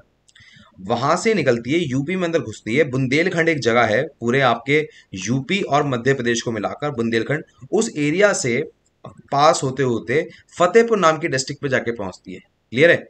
उसकी एकदम बाउंड्री पे। यहां तक बात समझ में आ गई, बिल्कुल सर। अब जब यहां से ये आपकी केन नदी निकल जाती है, तो हमारी लास्ट बस्ती है बेटवा। बेटवा एकमात्र ऐसी है कि जो विंध्या रेंज से निकलती है, ठीक है, और यहाँ पर हमीरपुर डिस्ट्रिक्ट पे जाके गिरती है। तो जरा एक बार पूरा मैप ध्यान से देख लें जरा, मैंने आपके लिए पूरा तमीज में बना रखा है। देखो जरा यहाँ से, देखो ये वाली कहाँ से निकलती है, विंध्या रेंज से, ठीक है। ये बुलंदखंड, सॉरी बुलंदखंड था, क्या नाम था, नाम मेरे दिमाग से फिसल गया जरा, जगह का नाम था बुंदेलखंड, बुंदेलखंड, यस बुंदेलखंड, याद आ गया। ये आती है बुंदेलखंड से, बुंदेलखंड से। और ये कहाँ से आ रही है, चंबल, चंबल आ रही है मालवा प्लेट्यू से। क्लियर है। तो यहां पर हमने बात करी है ऋषि गंगा, हनुमान गंगा, टोन, गिरी, हिंडन, सावी, मालवा प्लेट्यू, फिर इसके बाद विंध्या रेंज, विंध्या रेंज के बाद केन के बुंदेलखंड। बस ये मेन आपकी हैं, जो आपकी पूरी यमुना को बना के रखती हैं। और लास्ट में हमारी जो यमुना गिरती है, वो कहाँ जाके गिरती है, वो गिरती है प्रयागराज में। क्लियर है। तो बड़ा ही इंपॉर्टेंट है, ये आपको पता होना चाहिए। यहां तक की बात हो गई। चलिए अब बात करते हैं इंदस रिवर के बारे में। देखिए पहले एक मेरे लिए आपके लिए सवाल है कि जो गंगा रिवर है वो कितनी लंबी थी। हमने भी जस्ट गंगा रिवर पढ़ी, तो वो थी 2525 किलोमीटर। ये आपको पता होना चाहिए, बड़ा ही वीआईपी नंबर है। अब हम इंदस रिवर के बारे में बात कर रहे हैं। देखिए इंदस आपको मैप में तो पता होगी, यहाँ पर थोड़ा डिटेल में बात करते हैं। इंडस रिवर को ना ट्रांस हिमालयन रिवर कहा जाता है। पता है ट्रांस हिमालयन रिवर का मतलब क्या है? जो कि एक नहीं दो तीन कंट्रियों को पास करते हुए निकलती है, जैसे यहाँ पर चाइना है, इंडिया है, पाकिस्तान है। इसे हम कहते हैं ट्रांस हिमालयन रिवर। ये टर्मिनोलॉजी आपको याद रखनी है, एग्जाम में पूछी जाती है कि ट्रांस हिमालयन रिवर कौन कौन सी है। ठीक है, चलिए यहां तक की बात हो गई। अब जरा यहां से थोड़ा आगे बढ़ते जरा। ये जो निकलती है ना नदी, ये ना माउंट कैलाश है। ठीक है, उससे उसके पास एक लेक है, लेक मानसरोवर, वहां से ये नदी निकलती है। ठीक है, अब जब वहां से निकलती है, अब जरा इस बात को थोड़ा ध्यान दो जरा। लेक मानसरोवर से, तो लेक मानसरोवर से खाली एक नदी निकल ली, इंदस भी निकलती है, सतलुज भी निकलती है, और ब्रह्मपुत्रा भी निकलती है। हमेशा याद रखो, लेक मानसरोवर से तीन नदी निकलती है, इंदस, सतलुज और ब्रह्मपुत्रा। ठीक है, अब यहां से हम थोड़ा आगे बढ़ते हैं। पूरी इंडस की जो लंबाई है, सारी कंट्रीज मिला के, चाइना, इंडिया, पाकिस्तान, वो है 2880 किलोमीटर। कितना? 2880। और गंगा की कितनी थी? 2525। क्लियर है? बात समझ में आ गई। अब यहां से हम चलते हैं। इंडिया में मात्र इंडस की जो लंबाई है वो सिर्फ इतनी है, 1114 किलोमीटर। और इसमें इसकी 5 मुख्य ट्रिब्यूटरी हैं जो दुनिया जानती है, जिसका नाम है झेलम, चिनाब, रावी, ब्यास, सतलुज। ये आपको जुबानी रटी होनी चाहिए, और इसका याद करने का एक बड़ा ही सिंपल तरीका है, उसे आपको जरा समझना है। देखिए, उसका तरीका है JCRB। देखो, अब मेरी बात ध्यान सुनो। आई एम श्योर आपने जेसीबी का नाम सुना होगा। जेसीबी एक क्रेन होती है, ठीक है? हाँ जी। अब जेसीबी क्रेन में यहां पर एक आर लगा दो छोटा सा, तो ये बन गया JCRB। ये हो गया झेलम, चिनाब, रावी, ब्यास, सतलुज। क्या मेरी बात क्लियर हो रही है? बिल्कुल सर, सिंपल सी बात है। तो ये प्रमुख इंडस की ट्रिब्यूटरी हैं। दोबारा बोल रहा हूं, शॉर्टकट है जेसीबी। जेसीबी में एक छोटा सा आर घुसाड़ दो, वो गया JCRB। क्लियर है? झेलम, चिनाब, रावी, ब्यास। ठीक है, और एक बात बताओ, झेलम, चिनाब, रावी, ब्यास में अगर मैं इतना लिख रहा हूं, इसमें अगर छोटा सा एस लगा दूं और मैं कहूं JCB, एस लगा दिया तो एक से ज्यादा हो गई, तो इसी फॉर्मेट में है। JCBs मतलब बहुत सारी हो गई, ठीक है, और इसमें एक आ लगा दिया तो हो गया रावी। तो झेलम, चिनाब, रावी, ब्यास, सतलुज। क्लियर है? शॉर्टकट है, ध्यान रखिएगा, छोड़ना नहीं है इस बात को। ठीक है, यहां तक की बात हुई। अब हुआ क्या कि एक ट्रीटी हुई। ट्रीटी थी जवाहरलाल नेहरू और अयूब खान, जो कि सेकंड प्राइम मिनिस्टर प्रेसिडेंट थे पाकिस्तान के। इनके बीच में इंडस वाटर ट्रीटी हुई। इंडस वाटर ट्रीटी में उन्होंने क्या कहा? इन्होंने कहा कि जो माउंट कैलाश से जो नदी निकल ली है, जिसे लायन रिवर भी कहा जाता है, उसके अंदर आपको ना 20-30 का एक रेशियो, 20-80 का रेशियो खेलना पड़ेगा। ठीक है, अब इसमें रेशियो में क्या है भैया, ये रेशियो पता होना बहुत ज्यादा जरूरी है, जो आपके एग्जाम में बड़ा काम आता है। ध्यान सुनिएगा मेरी बात।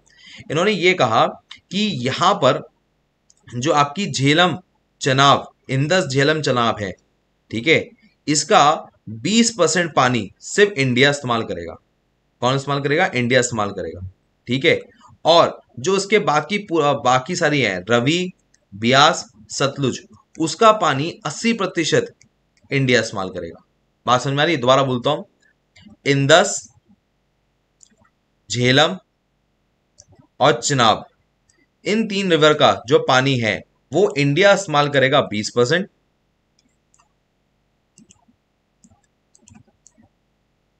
20%, और जो चिनाब, ब्यास, सतलुज और रावी है, इसका इंडिया इस्तेमाल कर सकता है 80%। ये इस डील में साइन हुआ था। ठीक है, अब इसमें ना इसका इस्तेमाल इंडिया बहुत स्ट्रैटेजिकली करता है। मतलब यहां पर इंडिया ने डैम बना रखे हैं। अगर ज्यादा पाकिस्तान चैचे में करता है कि भैया हम ये कर देंगे, एटॉमिक बम फोड़ देंगे, तो हमने डैम बना रखे हैं, पानी रोक देते हैं कि अगर पानी नहीं होगा तो जनता भूखी मर जाएगी, कहां से लड़ेंगे ये? क्लियर है? भूखी प्यासी मर जाएगी, तो इसलिए कर रखा है। तो ये वाली डील हुई थी इंडस वाटर ट्रीटी 1961 में। 1960 में एक्चुअली चालू हुई थी, और चालू खत्म होते होते 1961 आ गया था, तो 1961 में खत्म हुई थी। क्लियर है? ओके, यहां तक की बात हो गई। अब बहुत ध्यान सुनिएगा, तिब्बत में हमारी जो अब इंदस रिवर है, उसको सैंग लायन रिवर के नाम से भी जाना जाता है। क्लियर है? क्या किस नाम से जाना जाता है? लायन रिवर के नाम से। और उसका नाम क्या है? सैंगचू। क्या नाम है? सैंगचू। इंदस चाइना के अंदर सैंगचू के नाम से आती है लायन रिवर। ठीक है, अब इसे लायन रिवर कहा क्यों जाता है? क्योंकि जब ये नदी वहां से निकलती है ना, तो ऐसा शोर होता है कि ऐसा लगता है कि शेर दहाड़ मार रहा है। इस नदी के आगे कोई इंसान ना, मतलब अगर मान लो मैं कान लगा के बोलूं तभी तुम्हें कान में आवाज जाएगी, वरना इतना शोर होता है कि दूर से सुनाई देती है इस इंदस नदी की आवाज, कि इंदस नदी आ रही है। ठीक है। अब यहां से अब सीन क्या होता है कि इंडिया में एक जगह है देमचोक, जो कि चाइना को पार करने के बाद पहला एक जगह पड़ती है देमचोक। वहां से जो इंदस रिवर है वो पास होती है, पास होते होते लद्दाख में जाती है, और देखोगे लद्दाख के साथ ये लद्दाख रेंज को क्रॉस करते हुए जाती है। लद्दाख रेंज को जब क्रॉस करती है तो यहाँ पर एक रेंज पड़ती है, इसका नाम है काराकोरम रेंज। ये आपने पढ़ी होगी, मैंने पढ़ाई भी है आपको। इसी को जैसे ही पार करते करते आगे पहुंचता है, तो पार करने के बाद आप देखोगे ये पाकिस्तान ऑक्यूपाइड कश्मीर में पहुंच जाती है। क्लियर है। पर उससे पहले क्या होता है जरा समझना बहुत जरूरी है। देखो जरा, यहां पर आपके पास लद्दाख रेंज को स्टार्ट करते वक्त डुंगती पड़ता है, यहां पे लद्दाख रेंज आ गई, इसके ऊपर साइड लद्दाख रेंज आ गई, इसके नीचे वाली साइड जस्कर रेंज आ गई, जिसकी वजह से ये स्ट्रेट लाइन में बहती है नदी। क्लियर है, इतना बात पता लग गया आपको।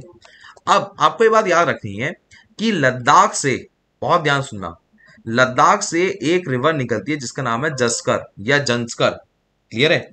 अब जब ये जंस्कर नाम की जो ट्रिब्यूटरी है, मेरी बात बहुत ध्यान सुनना,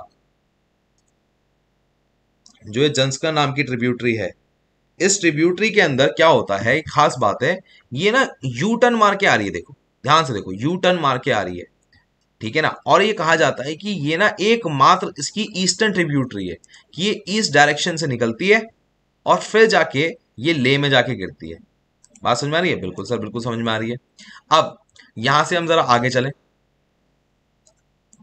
जैसे ही ये यहां से जाती है तो इसमें एक शहर पड़ता है जिसका नाम है कारगिल। ठीक है। नदी का नाम क्या था? जंस्कर या जस्कर, दोनों नाम से जानी जाती है, जंस्कर जस्कर।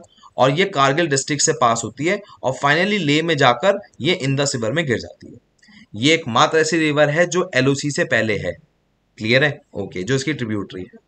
जैसे ही एलओसी पास होता है, तो एलओसी पास होने के बाद यहां पर आपको सियाचिन ग्लेशियर की तरफ से एक नदी और निकलती हुई दिखेगी जिसका नाम है श्योक रिवर। मतलब निकलती इंडिया से है पर गिरती पाकिस्तान के अंदर है। दोबारा बोल रहा हूं, निकलती इंडिया से है पर गिरती कहां है? पाकिस्तान में जाके गिरती है। ठीक है। जगह का नाम है स्कार्दू। क्या नाम है? स्कार्दू। बिल्कुल सही जवाब। यहां से चलते हैं तो एक रिवर और पड़ती है, वो है गिलगित रिवर। और गिलगित रिवर यहां पर गिलगित वाले एरिया में जाके गिरती है। तो अब तक हमने 3 रिवर यहां पर पढ़ी हैं। पहली जो रिवर है उसका नाम है आपकी जस्कर, दूसरी है श्योक रिवर, और लास्ट कौन सी? आपकी गिलगित।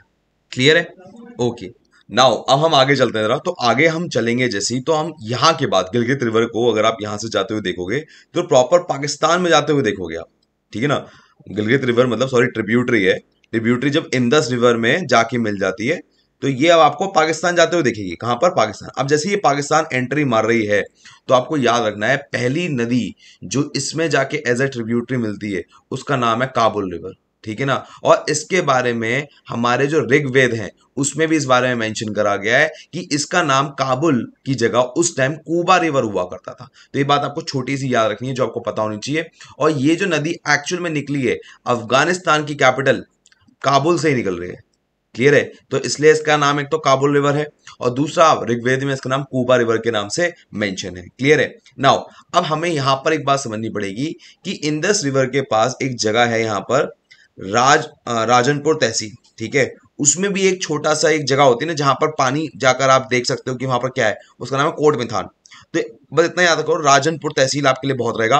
राजनपुर तहसील वो एक जगह है, ध्यान सुनना, वो एक जगह है जहां पर आपको सारी नदियां आते हुए मिलते हुए दिखेंगी। जैसे फॉर एग्जांपल देखिए, यहां पर आपकी है झेलम, चिनाब, रावी, ब्यास, सतलुज। ठीक है। अब जब ये मिल रही हैं तो वो कहां जाके मिल रही है? राजनपुर तहसील।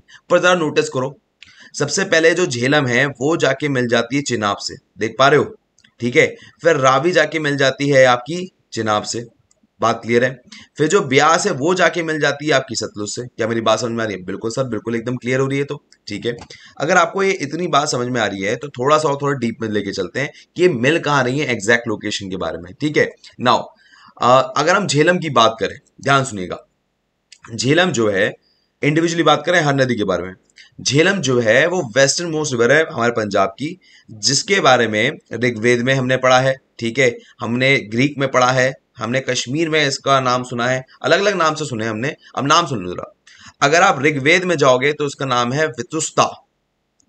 लिटरेचर जो ग्रीक लिटरेचर है, जब यहाँ पर ग्रीक लोग ने हमला किया था तो उन्हें इसका नाम दिया था हायदा पास। ठीक है, कश्मीरी लोग इसे कहते हैं वेद। क्लियर है, और आज की तारीख में जानी जाती है झेलम नाम से। नाउ अगर आप झेलम नदी को थोड़ा सा पीछे जाके देखोगे तो जम्मू एंड कश्मीर स्टेट से ही ओरिजिन हो रही है ये। ठीक है, जम्मू कश्मीर एरिया से, तो स्टेट रानी खैर। ठीक है, तो अब यहां से ये ओरिजिन हो रही है। वहां पर ना पीर पंजाल है आपकी। ठीक है, पीर पंजाल आपकी रेंज है। पीर पंजाल रेंज में वहां पर एक स्प्रिंग है जिसका नाम है वेरीनाग स्प्रिंग, वहां से ये निकलती है और ये श्रीनगर में, श्रीनगर से पास होती है। श्रीनगर के बाद एक लेक है वुलार लेक, वहां से ये पास होती है और फिर देन ये जाती है पाकिस्तान। याद रखिएगा इस बात को। क्लियर है? बिल्कुल सर। ओके, यहां तक की बात अगर आपको समझ में आ गई तो अब आते हैं चेनाब पे। अब चेनाब देखो, चेनाब जो रिवर है वो ओरिजिनेट होती है, देखो यहां पर देखो, ये होती है जस्कर रेंज से। कहां से? जस्कर रेंज से होती है, पर इसका नाम हमेशा से चेनाब नहीं होता। मैं बताता हूं, ध्यान सुनिएगा। ऐसा होता है कि एक छोटी छोटी स्ट्रीम निकलती है, चंद्रा रिवर और भागा रिवर। इन दोनों के मिलने से इसका नाम पड़ता है चंद्रभागा रिवर। क्लियर है? बात समझ में आ रही है? अब जैसे ही चंद्रभागा रिवर जाती है तो ये ना एक इंपॉर्टेंट शहर जिसका नाम है शितवार, वहां से पास होती है। क्लियर है? और बाद में इसको दुनिया जो जानती है वो चेनाब रिवर से जानती है। ठीक है ना, ये आपको याद रखना है। नाउ दो तीन बातें और हैं यहां पर जस्कर रेंज में ही, अरे भैया कहाँ इतना सारा पेन कैसे चल गया? हाँ, जस्कर रेंज में ही एक जगह है बारालाचा पास। क्या नाम है? बारालाचा पास। ठीक है, ये बारालाचा पास से ओरिजिनेट होती है जस्कर रेंज में, ये आपको एग्जैक्टली याद रखना पड़ेगा। दोबारा से बता रहा हूं, ध्यान सुनिएगा। पहले इसका एक छोटी सी नदी होती है चंद्रा, फिर भागा, दोनों मिलती हैं, दोनों मिलने के बाद इसका नाम पड़ता है चंद्रभागा। जैसे ये शितवार नाम का एरिया हमारे जम्मू एंड कश्मीर वाले एरिया में पास करती है, इसको दुनिया यहाँ पर जाने लगती है चेनाब से। ये आपको याद रखनी है। क्लियर है? ओके। दूसरी बात आपको याद रखनी है कि ये इंडस रिवर की लार्जेस्ट ट्रिब्यूटरी है, लार्जेस्ट। क्लियर है? ओके सर, यहां तक की बात हो गई।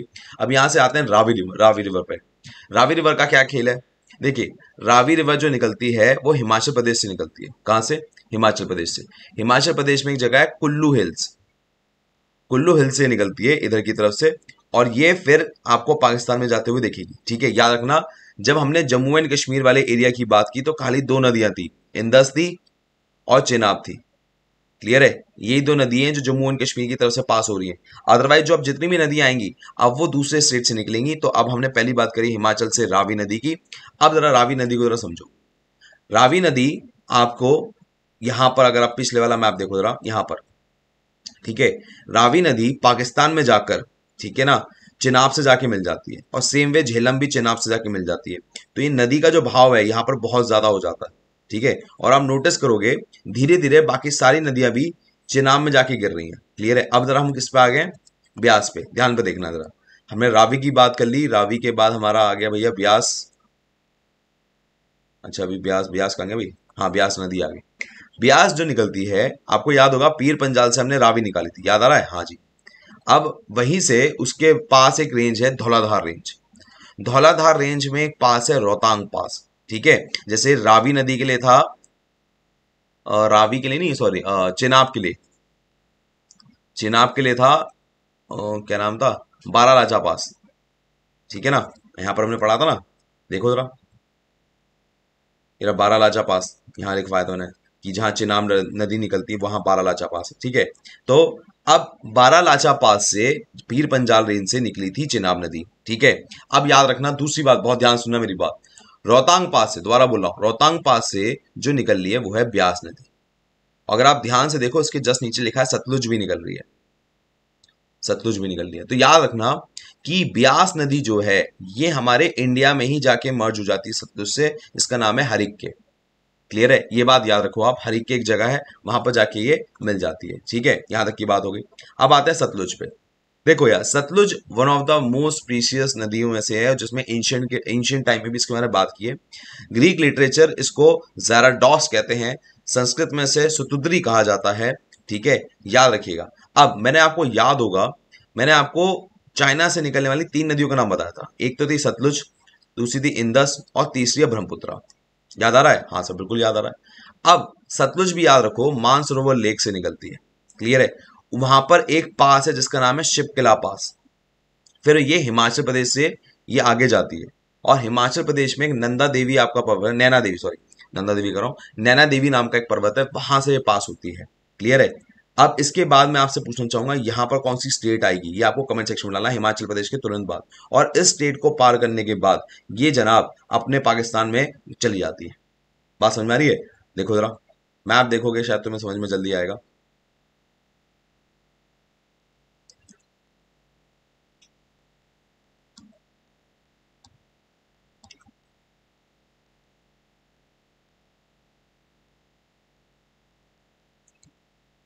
मंगई भाई, हाँ ये देखो, यहाँ पे देख रहे हो आप, सतलुज यहाँ पर है।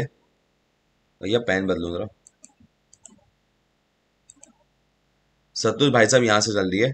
और देखो ये ब्यास यहीं पर इसी रीजन में, इंडिया के रीजन में जाकर मिल जाती है।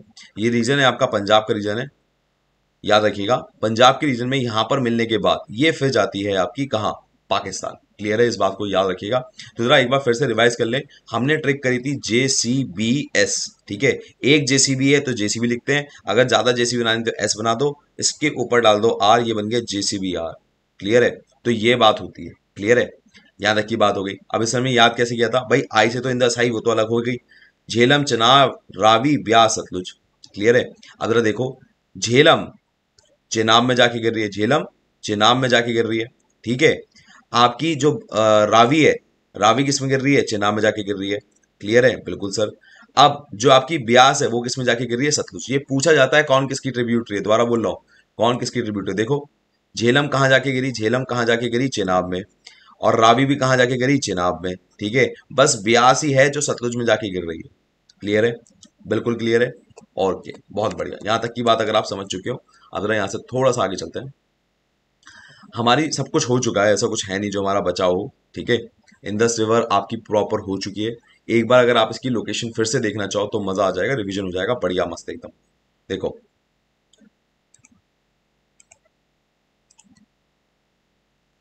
देखो, यहां से थी देमचौक, देमचौक लद्दाख, लद्दाख से लद्दाख रेंज, काराकोरम रेंज, और यहां से पाकिस्तान में जाती है। यहां पर दो नदियां आपको आके हुई दिखेंगी, आपको देखने को मिलेगा। यहाँ पर पहली नदी जो आपको मिलेगी उसका नाम है यहाँ पर श्योक रिवर। ये श्योक रिवर आ गई, देखो ये वाली लाइन श्योक रिवर की है। ठीक है, और उसके बाद आपको दिखेगी गिलगित। पर इन दोनों से पहले एक और नदी थी जिसका नाम है जंस्कर, और जंस्कर जो नदी है कारगिल डिस्ट्रिक्ट को पार करते हुए यहाँ पर गिरती है। ठीक है सर, बिल्कुल बात समझ गए आपकी। यहाँ से बात हो गई, यहाँ से हम आगे चल रहे हैं। तो भैया जैसे ही वो पाकिस्तान में घुसती है, एक ट्रिब्यूटरी और आती है, वह काबुल रिवर। काबुल रिवर यहाँ पर आपके इसमें जाके मिलती है। और इसके बाद इसकी 5 नदियां और है, देखो जरा 5 नदियां और है, देखो जरा, झेलम, चनाब, रावी, ब्यास, सतलुज। ठीक है,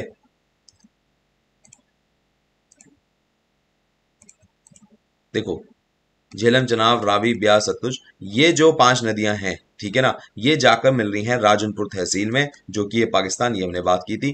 फिर हमने इन नदियों के बारे में बात किया था, इनका ओरिजिन कहा था, जरा देखो जरा। जब हमने झेलम की बात की थी तो हमने बात की थी कि पीर पंजाल रेंज से ये श्रीनगर होते हुए ये यहाँ से निकल रही है। और इसमें इंपॉर्टेंट जो जगह है जहाँ से ये पास हो रही है वो है श्रीनगर, वो लाल लेक, और यहाँ से फिर ये पाकिस्तान में गिर रही है।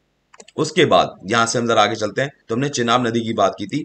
चिनाब नदी जो है आपकी कहां से थी, एक स्ट्रीम है चंद्रा रिवर जो कि जस्कर रेंज से निकल रही है, और ऐसी है भागा रिवर जो कि जस्कर रेंज से निकल रही है। दोनों मिलती हैं एक जगह, फिर उसका नाम पड़ता है चंद्रभागा। और यहाँ पर यह पता जाता है चितवन नाम के एक शहर से, पाकिस्तान इंडिया के, ये पाकिस्तान में जाके चली जाती है। ठीक है, अब आती है रावी। रावी क्या होती है, हिमाचल प्रदेश से निकलती है, कुल्लू हिल्स में ओरिजिनेट होती है ये। और यहाँ पर रावी पाकिस्तान में इस हिमाचल प्रदेश को क्रॉस करने के बाद चली जाती है। ठीक है, यहाँ तक की बात भी समझ में आ गई। अब इसके बाद आता है आपके पास ब्यास और सतलुज। ध्यान से देखिए, अभी आपको इतना पता लग गया होगा, मैंने पहले ही बताया था, आपकी यहाँ पर 3 नदियां, झेलम, चेनाब और रावी।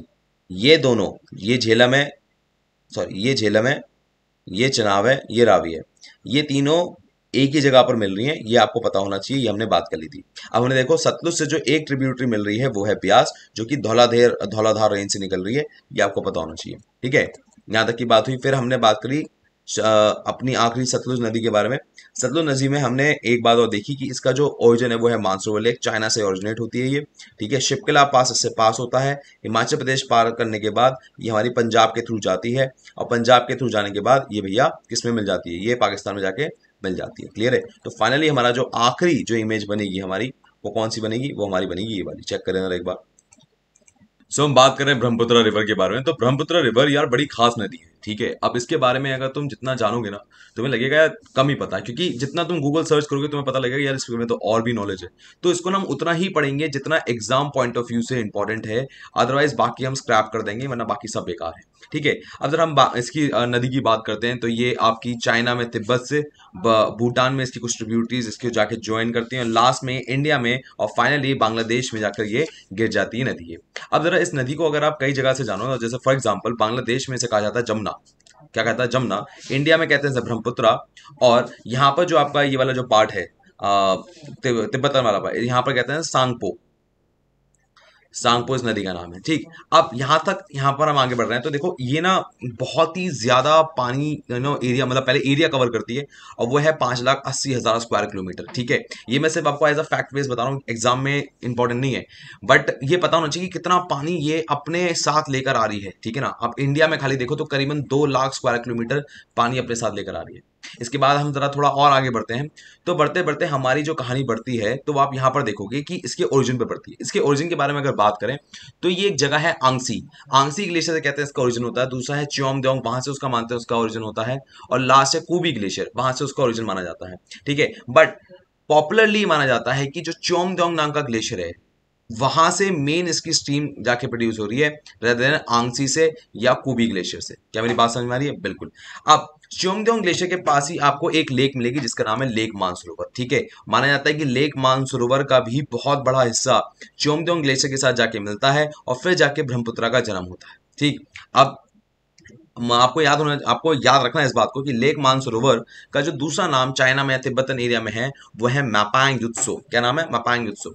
नाउ अब इसको आपको समझना पड़ेगा कि लेक मानसरोवर के पास जो पानी आ रहा है, वो आ रहा है माउंट कैलाश से, जो आप शिव जी के लिए बहुत ज्यादा जानते हो, तो इस बात को याद रखना। क्लियर है? तो एक बार फिर से रिकैप करते हुए चलते हैं। हमने बात करी इसके ओरिजिन ग्लेशियर की, च्योमद्योंग। उसके बाद था इसके पास एक लेक, इसका नाम है लेक मानसरोवर। लेक मानसरोवर के पास एक बहुत बड़ा पहाड़ है, इसका नाम है माउंट कैलाश। क्लियर है? अब यहाँ से हम थोड़ा आगे चलते हैं। देखिए यहां तक क्या हो रहा था, ये नदी यहां से निकल रही थी, हमने आपको पहले वाली फोटो में दिखाया था, देखो जरा, ये भैया चाइना के तिब्बतन वाले एरिया से निकल रही है मानसरोवर लेक से, और फिर यहां से घूम के आ रही है। अभी घूम के जहां आ रही है, तो हम बात करते हैं घूम के कहाँ, किधर की तरफ आ रही है, तो ये आ रही है इंडिया में। इंडिया में जैसे ही ये आती है ना, तो इसकी पहली जो ट्रिब्यूटरी पड़ती है उसका नाम है दिहांग रिवर। क्लियर? क्या नाम है? दिहांग रिवर। क्लियर है? अब आपको ना यहाँ पर 3 ट्रिब्यूटरी याद करनी है, और ये राइट हैंड साइड पे पड़ती है। क्या नाम है राइट हैंड साइड पे? डीडी के। क्या नाम है? डीडी के। आपने डीडीएलजे सुना होगा, डीडीएलजे, बस वैसे ही मैं आपको याद करना चाह रहा हूँ। डीडी के, ध्यान, धांसरी, कोलोंग। ठीक है, ध्यान कर रहे हैं, ध्यान करने से पैसा आता है, और पैसे के नाम पे कोलोंग, क्या नाम है? लौंग आप खरीद पाते हैं खाने के लिए। ठीक है, आपकी भूख जो है वो लौंग से शांत होती है, लौंग खा के। ठीक है, ऐसे याद कीजिए। ध्यान, ध्यान, धन मिल रहा है, धन के बाद उससे क्या खरीदा हमने? लौंग खरीदी, लौंग। ध्यान, ध्यान करा तो धन मिला, धन से हमें क्या मिला? लौंग। क्या मेरी बात क्लियर है? बात समझ में आ रही है? ओके, अब यहां से हम थोड़ा राइट हैंड साइड, हमारी ट्रिब्यूटरीज की बात हो गई है। अच्छा, राइट हैंड साइड में गलत बोल गया, लेफ्ट हैंड साइड लिख के भी नहीं लेकर आया हूँ। लेफ्ट हैंड साइड मेरी स्क्रीन पे भले ये राइट आ रहा है, पर अगर मान लो यहां पर मैं खड़ा हूं और यहां से मैं देख रहा हूं, तो ये मेरी लेफ्ट हैंड साइड पड़ेगी और ये मेरी राइट हैंड साइड पड़ेगी। ठीक है, तो लेफ्ट हैंड साइड वाली ट्रिब्यूटरी में कोलोंग, धांसरी और ध्यांग यहां पर आ जाती है। अब आते हैं राइट हैंड साइड वाली ट्रिब्यूटरी, जो आपको पता होनी चाहिए। देखो यहां पर है सुभांश्री, कमांग, मानस, संकोच। क्लियर है? ठीक है, बात समझ में आ रही है? अब देखो संकोच है मन में कि काम करेगी नहीं करेगी शुभांशरी। क्या मेरी बात समझ में आ रही है? दोबारा बोल रहा हूं, संकोच है मन में, काम करेगी नहीं करेगी शुभांशरी। ये आपको याद रखना है for the right bank tributary, ये आपको कहानी याद रखनी। ठीक है, संकोच, मानस, कमांग, शुभांशरी, और यहाँ पर है ध्यांग, धनश्री एंड कोलॉ। बात क्लियर है? बिल्कुल सर, बात बिल्कुल क्लियर है। अब जब हम इतनी बात कर रहे हैं, तो हमें ना ये पता होना चाहिए कि ब्रह्मपुत्रा पूरी चाइना प्लस आपका इंडिया प्लस बांग्लादेश मिलाकर कितना किलोमीटर ये कवर करती है, तो ये करती है ब्रह्मपुत्रा 2900 किलोमीटर। बात से क्लियर है? यहाँ तक की बात समझ में आ रही होगी। अब ना इस नदी का ना एक अलग सा ही कोर्स है, अजीब सा कोर्स है। मतलब ऐसा होता है, एक नदी होती है सीधी बह रही है यूं, ऐसे, ऐसा नहीं है इसके साथ, इसमें ना लटे हैं। ठीक है, जैसे एक औरत की बाल की लटे होती है ना, वैसे इसे लटे कहा जाता है। देखो यहाँ पर जो उसका पैटर्न है वो अलग अलग बन रहा है। ठीक है, ये मिलके एक पूरी नदी बना रही है, तो इसे हम कहते हैं लैट। क्या कहते हैं? लैट। और इस लैट के पूरे को स्ट्रीम को कहते हैं टाइट स्ट्रीम। समझ लो कि एक टाइट स्ट्रीम फॉर्मेट में जा रहा है, और जो इसकी फॉर्मेशन, इस वाले फॉर्मेशन को कहते हैं लैट। क्लियर है? ओके, यहां तक की बात आपको समझ में आ गई होगी। अब ब्रह्मपुत्र को ना कई नाम से जाना जाता है। जैसे अगर हम ग्रीक लिटरेचर की बात करें तो उसको नाम दिया गया रेडेंस एंड ओडियंस। क्लियर है? वहीं अगर हमारे जो वेद हैं, पुराण हैं, जैसे त्रेता युग में उसका नाम जो रखा जा रहा था, और दुर्गा जो युग में नाम इसका रखा गया, उसका नाम था लोहित रिवर। क्या नाम पड़ा? लोहित रिवर। अब इसके बाद अगर आप ब्रह्मपुत्र नदी में और आगे बढ़े तो उसमें क्या हुआ कि जो यहाँ के असम वाले लोग हैं, उन्होंने इसका एक अलग से यूनिक नेम लिखा। इसका नाम लिखा भूलम भत्तुर। क्या नाम लिखा? भूलम भत्तुर। ऐसा क्यों? भूलम भत्तुर मतलब होता है गर्गलिंग साउंड। फॉर एग्जाम्पल, जब पानी गिरता है तो आवाज करता है ना, यस, वो आवाज बहुत ज्यादा होती थी, ठीक है ना, तो उसका नाम उसी के नाम पे पड़ गया, भूलम भत्तुर वाली नदी, जो भैया बहुत शोर मचाती है वो वाली नदी। क्लियर है? तो गर्गलिंग साउंड से नाम पड़ा इसका भूलम भत्तुर। क्लियर है? ओके, नाउ अब यहां से हम आगे चलते हैं। अब हमारा कोर्स स्टार्ट होता है। देखो, हमने बात की थी कि माउंट कैलाश से एक लेक मानसरोवर है, वहां से एक नदी निकलती है जिसका नाम है ब्रह्मपुत्रा। ब्रह्मपुत्रा अब यहाँ से इंडिया में एंटर मारती है। अब इंडिया में जब ये एंटर मारती है तो उसकी डायरेक्शन क्या होती है? देखो, यहां तक की अगर डायरेक्शन देखिए तो ईस्ट है। कैसे? मैंने बताया, देखो, अगर आप मैप खोलोगे तो ये आपको नॉर्थ दिखेगा, साउथ दिखेगा, ईस्ट दिखेगा, वेस्ट दिखेगा। तो पहले तो कल इसमें जा रही है, ईस्ट में जा रही है, पर ईस्ट में जाने के बाद अब ये कहाँ जा रही है? ये जा रही है साउथ डायरेक्शन में। ठीक है, अब जरा साउथ डायरेक्शन में जरा थोड़ा डीप में चलता है। जरा देखिए, आपकी जब साउथ डायरेक्शन यहाँ पर आती है तो क्या सीन होता है? यहाँ पर एक पर्वत आता है जिस पर्वत का नाम है नामचा बरवा। क्या नाम है? नामचा बरवा। नामचा बरवा बरवा में ये एंटर मारती है। अब जरा अगर आप ध्यान से देखोगे ना, वहां पर तो आपको बहुत क्लियर दिख रहा होगा, ये ना एक तरह से ऐसे यूं टर्न मार रही है। देख रहे हो 90 डिग्री? क्यों मार रही है 90 डिग्री टर्न? क्योंकि यहाँ पर एक पर्वत है। क्या नाम पड़ा उसका? नामचा बरवा। एग्जाम में पूछ लेते हैं कि 90 डिग्री जो टर्न पड़ रहा था वो किस पर्वत के कारण पड़ रहा था? वह नामचा बरवा। ठीक है, यहाँ तक बात आपको क्लियर हो गई होगी। नामचा बरवा में यहाँ पर एक ना कैनियन है। कैनियन समझते हो? कैनियन मतलब होती है, फॉर एग्जांपल हम जैसे हिंदी में कहते हैं गली।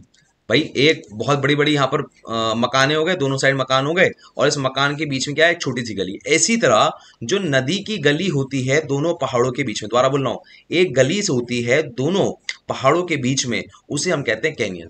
ठीक है, अब कैनियन कहने का इसका एक बहुत बड़ा कारण है। देखो, कैनियन इसलिए हम इसे कहते हैं क्योंकि ये बहुत डीप होती है। भाई, पहाड़ तो बहुत ऊंचे होते हैं, और नदियां आपकी बहुत छोटी छोटी होती हैं। तो जो दो पहाड़ों के बीच में से निकलते हुए आ रही है उसे हम कहते हैं कैनियन। क्लियर है? यहाँ तक की बात क्लियर है? अब इस कैनियन का नाम है, देखो, ब्रह्मपुत्रा की जो नदी का नाम चाइना में है सांगपो, उसी के नाम पे रखा गया है यारलंग सांगपो, इस कैनियन का नाम। क्लियर है? Very good. अगर आप इसे यहाँ तक समझ गए हो तो थोड़ा आप एंटर मारते हैं। देखो, जैसे मैं यारलंग सांगपो कैनियन से यहाँ पर इंडिया में एंटर मारता हूँ, अरुणाचल प्रदेश के अंदर आता हूँ, तो अरुणाचल प्रदेश में आते ही इसकी एक जो ट्रिब्यूटरी बैठती है, ठीक है ना, वो, सॉरी गलत बोल गया, नॉट ट्रिब्यूटरी, इसको जो नाम से जाना जाता है उसका नाम है सियांग रिवर। क्या नाम है? सियांग रिवर। अरुणाचल प्रदेश के माउंटेन रीजन में इसको कोई भी ब्रह्मपुत्रा नहीं बोलता, सब लोग बोलते हैं सियांग रिवर आ रही है। ठीक है, तो याद रखना कि अब सियांग रिवर का मतलब भी एक तरह से आप ध्यान रखो, सियांग से मतलब होता है सॉन्ग, सियांग मतलब होता है सॉन्ग। तो अगर आपको याद रखना हो, यहाँ पर थोड़ा पेन थोड़ा बदलू मैं जरा, सियांग को ऐसे याद करो, सॉन्ग। तो सॉन्ग एक, वो मानते हैं कि एक झरने की एक बड़ी प्यारी सी आवाज होती है, उसको ये सियांग को सॉन्ग बोलते हैं, और यहाँ पर एक कारण से बना हुआ है। ठीक, यहाँ से हम आगे चलते हैं तो देखो यहाँ पर क्या होता है सीन आगे। यहाँ पर एक जगह आती है पासी घाट। ठीक है, माना जाता है यही वो एक जगह है पासी घाट जहां से अरुणाचल प्रदेश से ये आखिरी बार ये देखी जाती है, और उसके बाद ये असम वाले इलाके में आ जाती है। क्या मेरी बात समझ में आ रही है? बिल्कुल सब बात समझ में आ रही है। बट जब ये पासी घाट में, पासी घाट जो जगह है अरुणाचल प्रदेश में, वहां से ये एग्जिट मार रही होती है। कहां से? अरुणाचल प्रदेश से एग्जिट मार के असम वाले एरिया में आ रही होती है। उससे पहले ही दो नदियां मुलाकात करती हैं। पहली नदी का नाम है दिबांग रिवर, दूसरी नदी का नाम है लोहित रिवर। क्लियर है? तो दिबांग और लोहित भाई साहब यहाँ पासी घाट के पास जाके ही मिल जाती हैं, और यहाँ से ही दुनिया इसे ब्रह्मपुत्रा बोलने लगती है कि ब्रह्मपुत्रा नदी आ रही है, ब्रह्मपुत्रा नदी आ रही है। क्लियर है? तो ये यहाँ पर होता है। ठीक है, तो यहाँ पर आपकी लोहित आ गई, दिहांग आ गई, एग्जैक्ट लोकेशन होगी सादिया, सादिया से यहाँ पर ही आ गया पुलिकत गेट, और पुलिकत, पुलिकत ही नाम था ना, हाँ पासीघाट, सॉरी गलत बोल गया, पासीघाट, ये आ गया पासीघाट आपका, और यहाँ पर ये पूरी ब्रह्मपुत्रा आ गई। क्लियर है? यहाँ तक आपको समझ में आ गई होगी। नाउ अब यहाँ से हम जरा आगे चलते हैं। जरा आगे चलने में क्या होता है कि ये ना लोहित रिवर के बारे में हमने क्यों पढ़ रहे हैं जरा समझिए। एक्चुअली जो नदियां जो मैं आपको बताने जा रहा हूँ ना, बड़ी छोटी छोटी हैं, ध्यान सुनना मेरी बात। लोहित रिवर, दिबांग रिवर बड़ी छोटी छोटी है। अब आपको याद आ रहा होगा, मैंने आपको दिबांग तो पढ़ाया था, याद आ रहा है? नहीं आ रहा है? तुम लोग साले बुद्धू लोग हो, तुमको कहाँ याद होगा। तुमको याद कराना पड़ता है। देखो मेरी बात, पीछे लेके जा रहा हूँ मैं। कहाँ ट्रिब्यूटरीज, ये देखो, मैंने तुम्हें जो मेजर ट्रिब्यूटरीज पढ़ाई थी, याद आ रहा है, डीडी के पढ़ाई थी, ध्यांग, धनश्री, कोलों। पर इसी ध्यांग के साथ मैंने तुम्हें एक और बताई है, वो है लोहित। बात याद आ रही है? हाँ सर, अभी पढ़ाई है, जस्ट तुमको अभी पढ़ाई है, देखो ध्यान से। कहाँ गए भैया, कहाँ गए? आजा आजा आजा आजा आजा आजा आजा। देखो यहाँ देखो, ध्यान के साथ लोहित पढ़ाई। छोटी सी नदी है, इस छोटी सी नदी की बड़ी वैल्यू है। क्यों वैल्यू है? एक्चुअली इसका वैल्यू इसलिए है क्योंकि लोहित रिवर पे एक ब्रिज बना हुआ है जिसे कहते हैं भूपेन हजारिका सेतु। ये एक आर्मी के सिपाही थे जिनके नाम पे ये ब्रिज रखा गया है, भूपेन हजारिका सेतु। ठीक है, इसका दूसरा नाम है धोला सादिया ब्रिज। क्लियर है? और ये लोहित रिवर पे ही है। देखो आपको दिख रहा होगा, लोहित रिवर पे ये ब्रिज बना हुआ है। देखो कितनी बड़ी नदी है भाई साहब, समझ लो। ये तो लोहित है जो ट्रिब्यूटरी है, जो ब्रह्मपुत्र होगी वो क्या ही होगी, समझ लो। लेंथ देख रहे हो लोहित की, कितनी बड़ी चौड़ी रिवर है। ब्रह्मपुत्र तो पता नहीं कितनी बड़ी होगी। चलो, तो भैया हमने लोहित नदी के बारे में बात कर लिया, लोहित के साथ हमने दिबांग के बारे में बात कर लिया, और हम अरुणाचल प्रदेश से एग्जिट मार रहे हैं। कहाँ से? पासीघाट नाम की जगह से। चलो, पासीघाट से मैंने एग्जिट मार लिया। अब कौन सी जगह आ रही है? असम। असम आ रही है ना। अब देखो, हमने यहां पर गए, ध्यान से देख लो दोबारा। यहाँ पर हमारे कहाँ से आ गया? पासीघाट आ गया। पासीघाट पे आने के बाद यहाँ पर लास्ट में एक ब्रिज पड़ा था जिसका नाम था भूपेन हजारिका ब्रिज।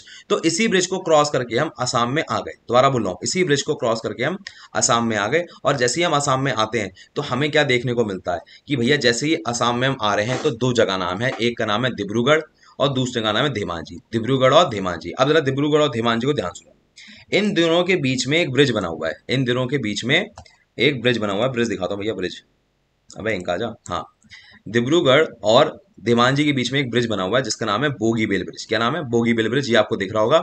ठीक है, तो अभी हमने जो पढ़ा था वो एक हजारिका वाला से हजारिका सेतु ब्रिज पढ़ा था। ठीक है, दूसरा हमने ब्रिज पढ़ रहे हैं बोगीबील ब्रिज। ये इन दोनों शहरों को कनेक्ट करने के लिए है और टोटल लेंथ इस ब्रिज की जो है 4.94 किलोमीटर है, करीबन 5 किलोमीटर का ये ब्रिज है।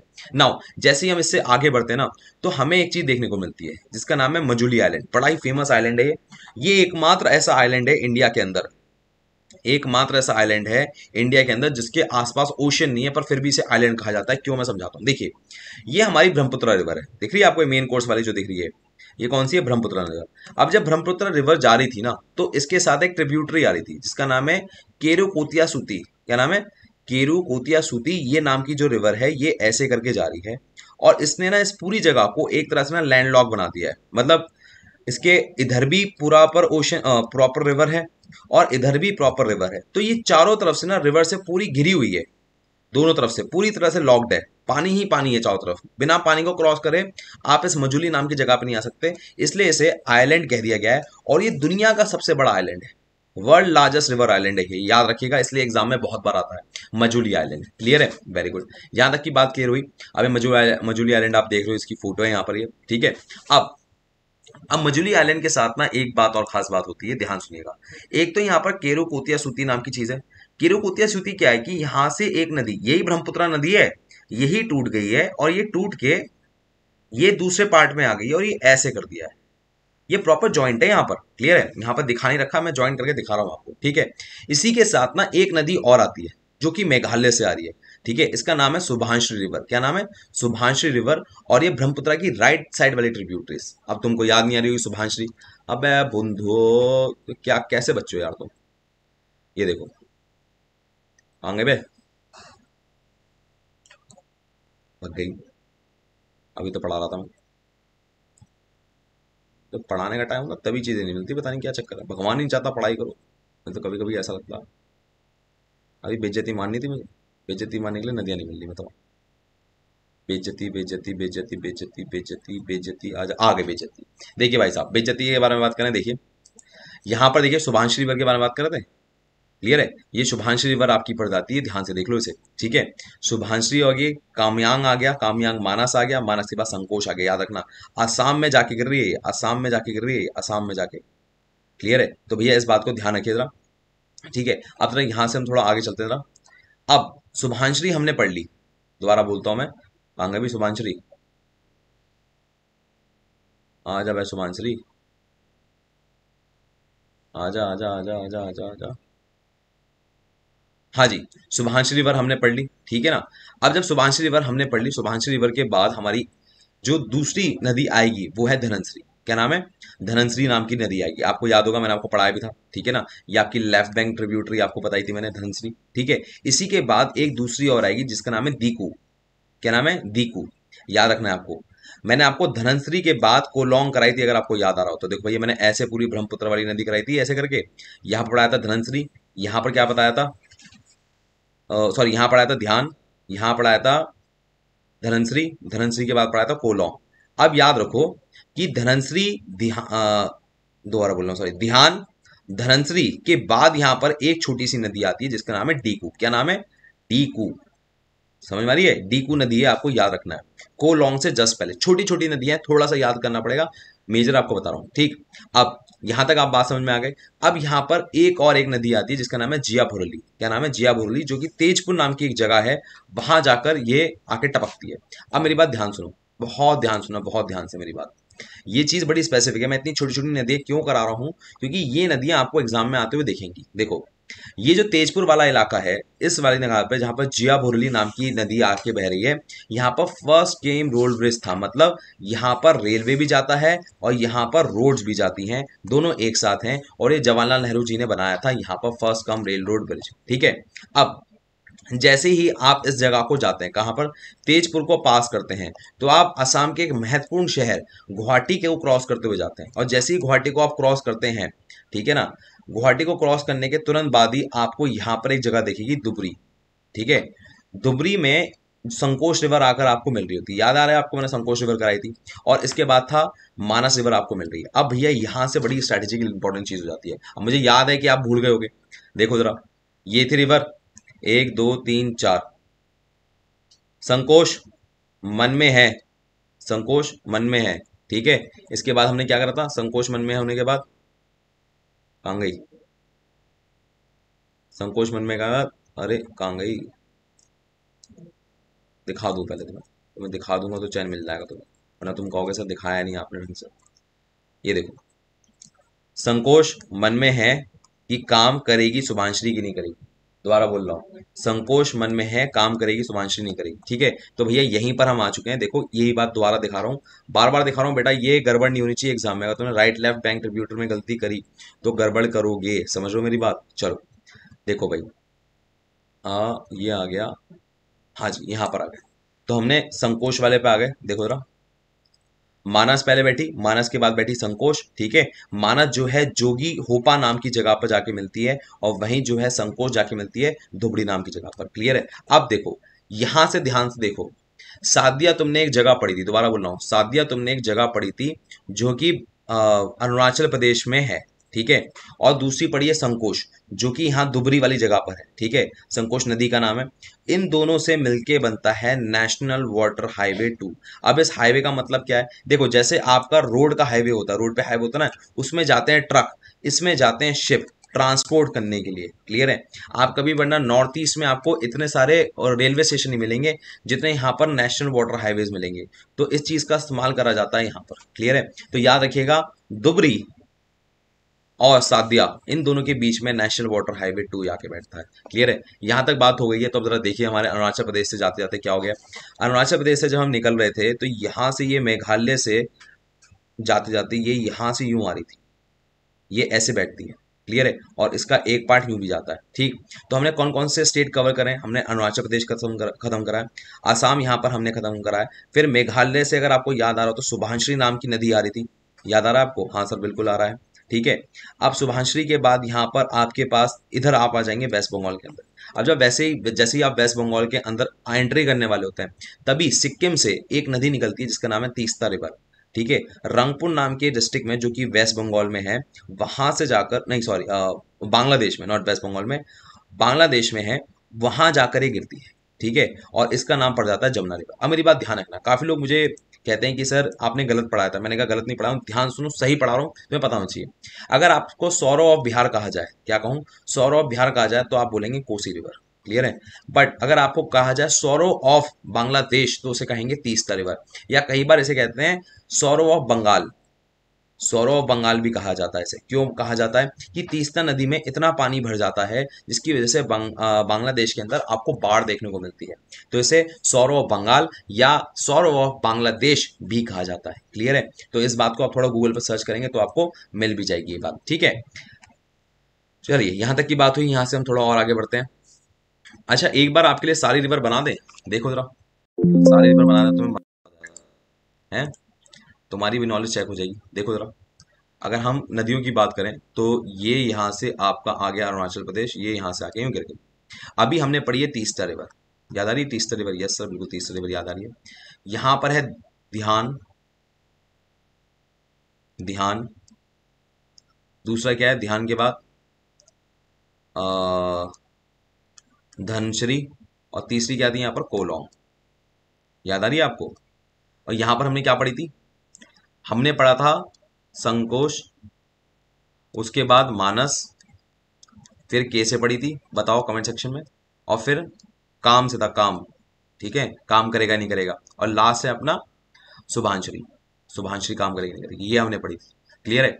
अब यहां पर हमने छोटी छोटी नदियां पढ़ी थी, जैसे ध्यान के साथ हमने पढ़ी थी लोहित, याद आ रहा है आपको? बिल्कुल हमने पढ़ी थी। फिर यहाँ पर हमने एक डीकू नाम की जगह पर एक नदी पढ़ी थी, कमेंट सेक्शन में डालो कौन सी पढ़ी थी। तो ये हमारी मेन रिवर्स हैं जो आपको पता होनी चाहिए। क्लियर है? जो आपके दिमाग में बैठी होनी चाहिए जो रिवर है। ठीक है, ओके, यहां तक की बात हो गई। अब यहां से हम थोड़ा आगे बढ़ते हैं जरा। अब जैसे ये बांग्लादेश में एंटर करती है तो एक नदी और है जहां पर इसका नाम है ओल्ड ब्रह्मपुत्रा। ठीक है, ये इसके साथ मुलाकात करती है। मुलाकात करने के बाद ये जब आगे जाती है तो यहाँ पर ना एक रिवर आती है, यहाँ पर ये यहाँ से आ रही है गंगा, ये आ रही है गंगा, गंगा से जमुना मिल जाती है, गंगा से जमुना मिल जाती है। और एक जगह आती है फिर चंद्रपुर, चंद्रपुर में मेघना रिवर जाके मिलती है, मेघना रिवर, और फाइनली ये समुद्र में जाके गिर जाती है और यहाँ पर दी एंड हो जाता है इस रिवर का।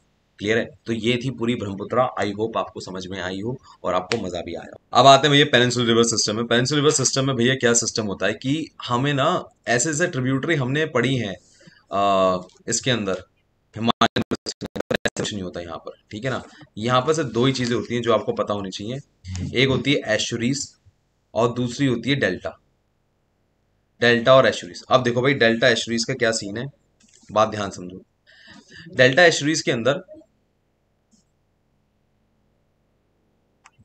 डेल्टा एस्चुरीज के अंदर एक बहुत मेजर फर्क होता है, ध्यान समझो। डेल्टा एस्चुरीज में अगर हम ध्यान से देखें तो एस्चुरीज ऐसी चीज होती है जो आपको देखने को मिलेगी सिर्फ उन जगह पर जहां पर ऐसा होगा कि रिवर, जैसे मैं आपको फोटो दिखाऊं, ये देखो डेल्टा में क्या होता है, इधर देखो, यहां पर ना पानी बहुत स्लो हो गया है, डेल्टा के अंदर पानी बहुत ज्यादा स्लो हो जाता है। तो स्लो हो जाता है तो जो उसके ऊपर की लैंड होती है उसके ऊपर से फ्लो नहीं हो पाता, वो थोड़ा थोड़ा फ्लो होता है। जैसे फॉर एग्जांपल ये पानी का मग्गा है, ठीक है, अब ये पानी का मग्गा मैंने घेरा, गिरने के बाद ये थोड़ा थोड़ा ऐसे गिरेगा ना, ये दूर दूर में, पर मान लो मैं हाई स्पीड से गिरूं तो ये पूरे में फैल जाएगा। बात समझ में आ रही है? क्लियर है? तो भैया यही बात मैं आपको समझाना चाह रहा हूं, बहुत ध्यान से समझिए। यहाँ पर डेल्टा के अंदर क्या होता है कि डेल्टा के अंदर पानी थोड़ा थोड़ा थोड़ा थोड़ा ऊपर से बहता है, वहीं एस्चुरीज के अंदर पूरा का पूरा बह जाता है। अब इसमें यही होगा, बात ध्यान समझो मेरी बात बहुत ध्यान से। ठीक है, मैंने ये मग्गा गिरा, ठीक है, ये मैंने मग्गा गिरा, मग्गा जैसे गिरा तो अगर मान लो ये है वो जगह तो पानी ऐसे ऐसे आएगा, पर मान लो इसी जगह पे कहूं तो ये पानी पूरे में नहीं फैल जाएगा। तो यही कहना चाह रहा हूं कि अगर मान लो इंडिया का ये वाला हिस्सा है, यहां पर रिवर यहां से निकल रही है तो डिस्टेंस कितनी है, शॉर्ट है, और शॉर्ट होने के बाद यहां पर जो पूरा पानी होगा पूरी तरह से फैल जाएगा, तो ये कुछ ऐसा बनाएगा। क्लियर है? और वहीं जो गंगा रिवर सिस्टम है वो बहुत दूर से आती है, यहां से लेके यूं फ्लो कर पूरी आती है, तो उसका पानी का जो बहाव होता है बहुत स्लो हो जाता है। तो वो जो लैंड मास है, लैंड मास के ऊपर से नहीं जा पाता, जहां जगह छोटे छोटे गैप बने होते हैं वहां से वो निकल जाता है, और इसे हम कह देते हैं डेल्टा। क्लियर है? बात समझ में आ रही है? हाँ सर, बिल्कुल समझ में आ रही है। तो यही बात आपको समझनी है, एक होता है डेल्टा, एक होता है एशरीज, और अब हम एंट्री कर रहे हैं डेल्टा एशरीज के अंदर, पेनिनसुलर इंडिया के अंदर। नाउ पहली जो आपको याद रखनी है कि एशरीज के नाम पर दो सबसे बड़ी नदी जो है वो है नर्मदा और ताप्ती। क्लियर है? अब आपसे अगर बात करें कि ईस्ट फ्लोइंग रिवर का नाम बताओ तो सबसे पहले आपके दिमाग में नर्मदा ताप्ती ही आना चाहिए। क्लियर है? अच्छा, नर्मदा ताप्ती के अलावा दो एक नदी और होती है, अभी हम थोड़ी देर में पढ़ेंगे तो मैं आपको बताऊंगा।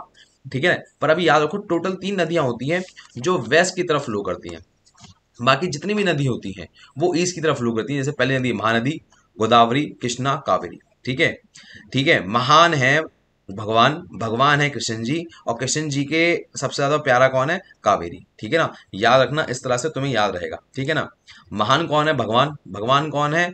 कृष्ण जी, कृष्ण जी को प्यारा कौन है? कावेरी। क्लियर है? और या ऐसे याद करो, कृष्ण जी की बहन जो है वो है कावेरी। ठीक नाउ, अब बहुत बात ध्यान सुनना। हमने ईस्ट फ्लोइंग में 3 नदियों के बारे में बात किया था। वेस्ट फ्लोइंग में कितनी नदी है? 1 2 3 4, मेजरली 4। नाउ अब हम स्टार्ट करते हैं नर्मदा से।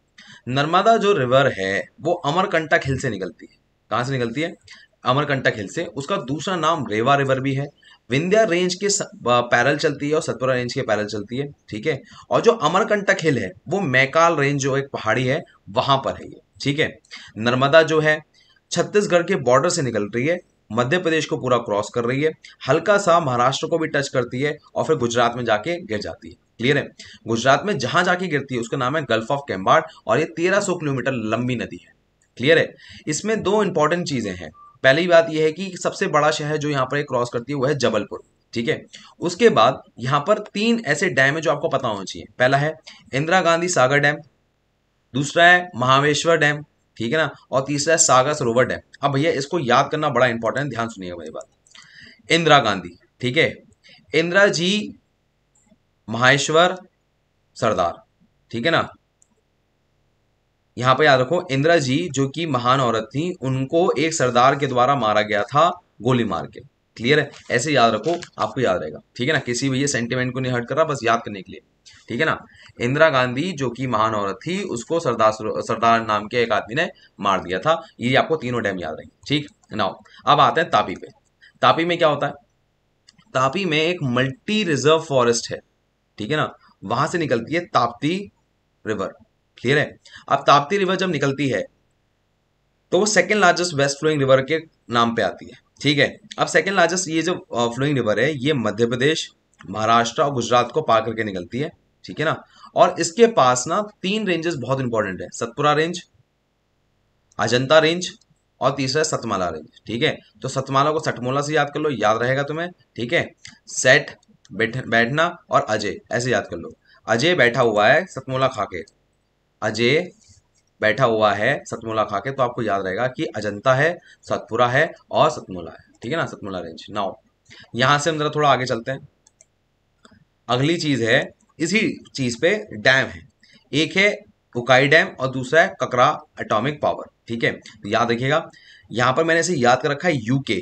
यूके यहां पर ही पड़ता है, और यहां पर एक काकड़ा या मैं कहूं पापड़।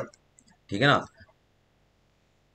ठीक है ना, काकड़ा यहां पर ही पड़ता है आपका। ठीक है ना, या ककड़ी है कह लो, ककड़ी वाला एटॉमिक पावर यही आपको पड़ता है यहाँ पर। ठीक है, तो यूके और काकड़ा डैम यहाँ पर हो गया। अब आते हैं महानदी पे। महानदी का क्या सीन है यार?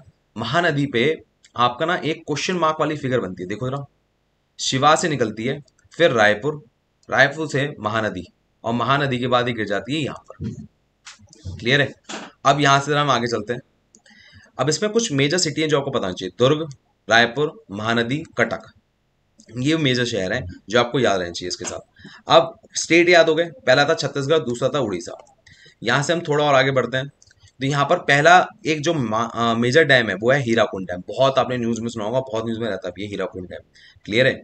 अब यहाँ से अगर आप हो गए हो तो यहाँ से आपको ना कुछ इंडस्ट्रीज याद रहनी चाहिए, जैसे iron and steel plant Bhilai में है, एल्यूमिनियम फैक्ट्रीज कोरबा में है, एल्यूमिनियम फैक्ट्रीज हीराकुंड डैम में है, फिर paper and milk industry Cuttack में है। ये चारों आपको नाम याद रखने पड़ेंगे। देखो मेरी बात ध्यान सुनो, बहुत ध्यान सुनो।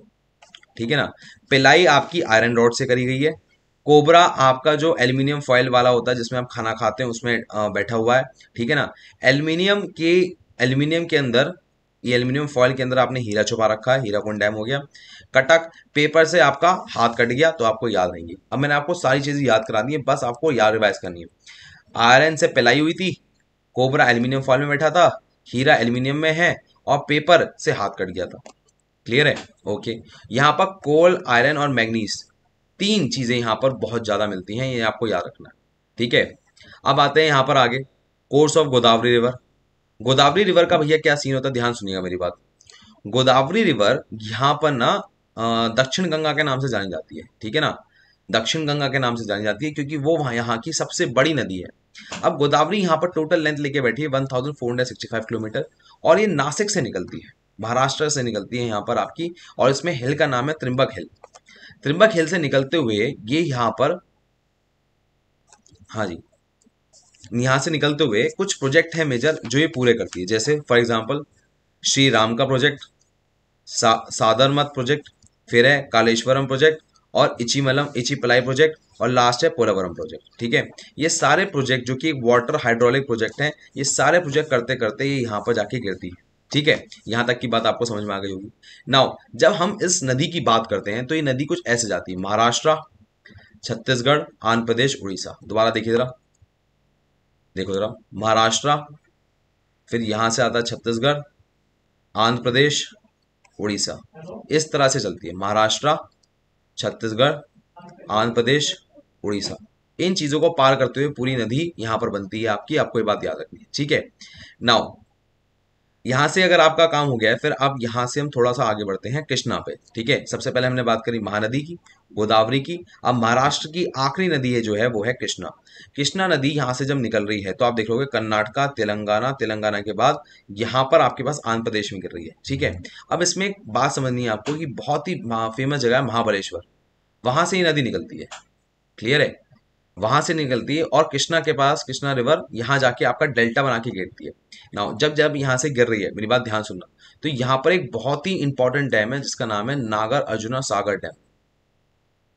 ये डैम बहुत ज्यादा इंपॉर्टेंट है। क्लियर है, अब यहाँ से हम जरा आगे चलें जरा, तो यहाँ पर इसी की स्टार्टिंग में जब कृष्णा रिवर स्टार्ट होती है तो यहाँ पर एक प्रोजेक्ट पड़ता है जिसका नाम है कोयना हाइड्रोलिक प्रोजेक्ट। क्लियर है, कोयना हाइड्रोलिक प्रोजेक्ट। अब यहां से हम जरा आगे बात करते हैं, तो अब आती है कावेरी।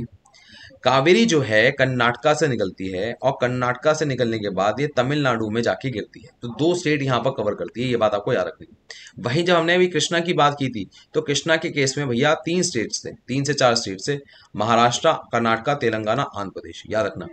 ठीक है, यहाँ तक की बात अगर आपको समझ में आ चुकी है तो हम लास्ट में अब आगे पहुंच चुके हैं, बहुत ध्यान सुनना, वो है कपिला रिवर। ठीक है ना, ये कृष्णा रिवर की ना एक मेजर ट्रिब्यूटरी है जो यहाँ पर नाम में आती है, और इसका एक मेन जो नाम है आजकल जानी जाती है वो है काबिनी रिवर। ठीक है, अब यहाँ से हम थोड़ा और आगे चलते हैं, वो है पेरियार नदी। आपको पता है मैंने ईस्ट फ्लोइंग वेस्ट फ्लोइंग नदियों में 2 नाम लिए थे, नर्मदा और ताप्ती, तीसरी इसका नाम है पेरियार नदी। बड़ी ही इंपॉर्टेंट है, इस साल न्यूज में भी रही थी। पेरियार नदी एक ऐसी नदी है जो कि इस तरह से चलती है, और जो केरला की लाइफलाइन के नाम से भी जानी जाती है कि भैया वो लाइफलाइन है, क्योंकि अराउंड 60% अगर वहाँ इलेक्ट्रिसिटी केरला में आ रही है तो वो यहीं इसी नदी की वजह से आ रही है। फिर आती है वेस्ट फ्लोइंग में वैगई रिवर। देखो आपकी महानदी, गोदावरी, कृष्णा, कावेरी, कावेरी के बाद आती है वैगई, वैगई के बाद एक और नदी इसके साथ आती है पेनार। क्लियर है, महानदी, गोदावरी, कृष्णा, कावेरी, वैनदी, पेनार, ये आपका पूरा का पूरा सीक्वेंस बैठा हुआ है। क्लियर है, इस तरह से आपकी पूरी नदी आती है। नाउ यहां तक की बात अगर आपको समझ में आ गई है तो यहां से आपका पूरा का पूरा रिवर सिस्टम खत्म हो चुका है, सब कुछ एंड हो गया है। मन लगा के रिवाइज करना, इससे बाहर कुछ नहीं आएगा। मैं उनको रोज सोचता हूँ, मैं उनको रोज सोचता हूँ, वो है अंतिम पगों के निशान।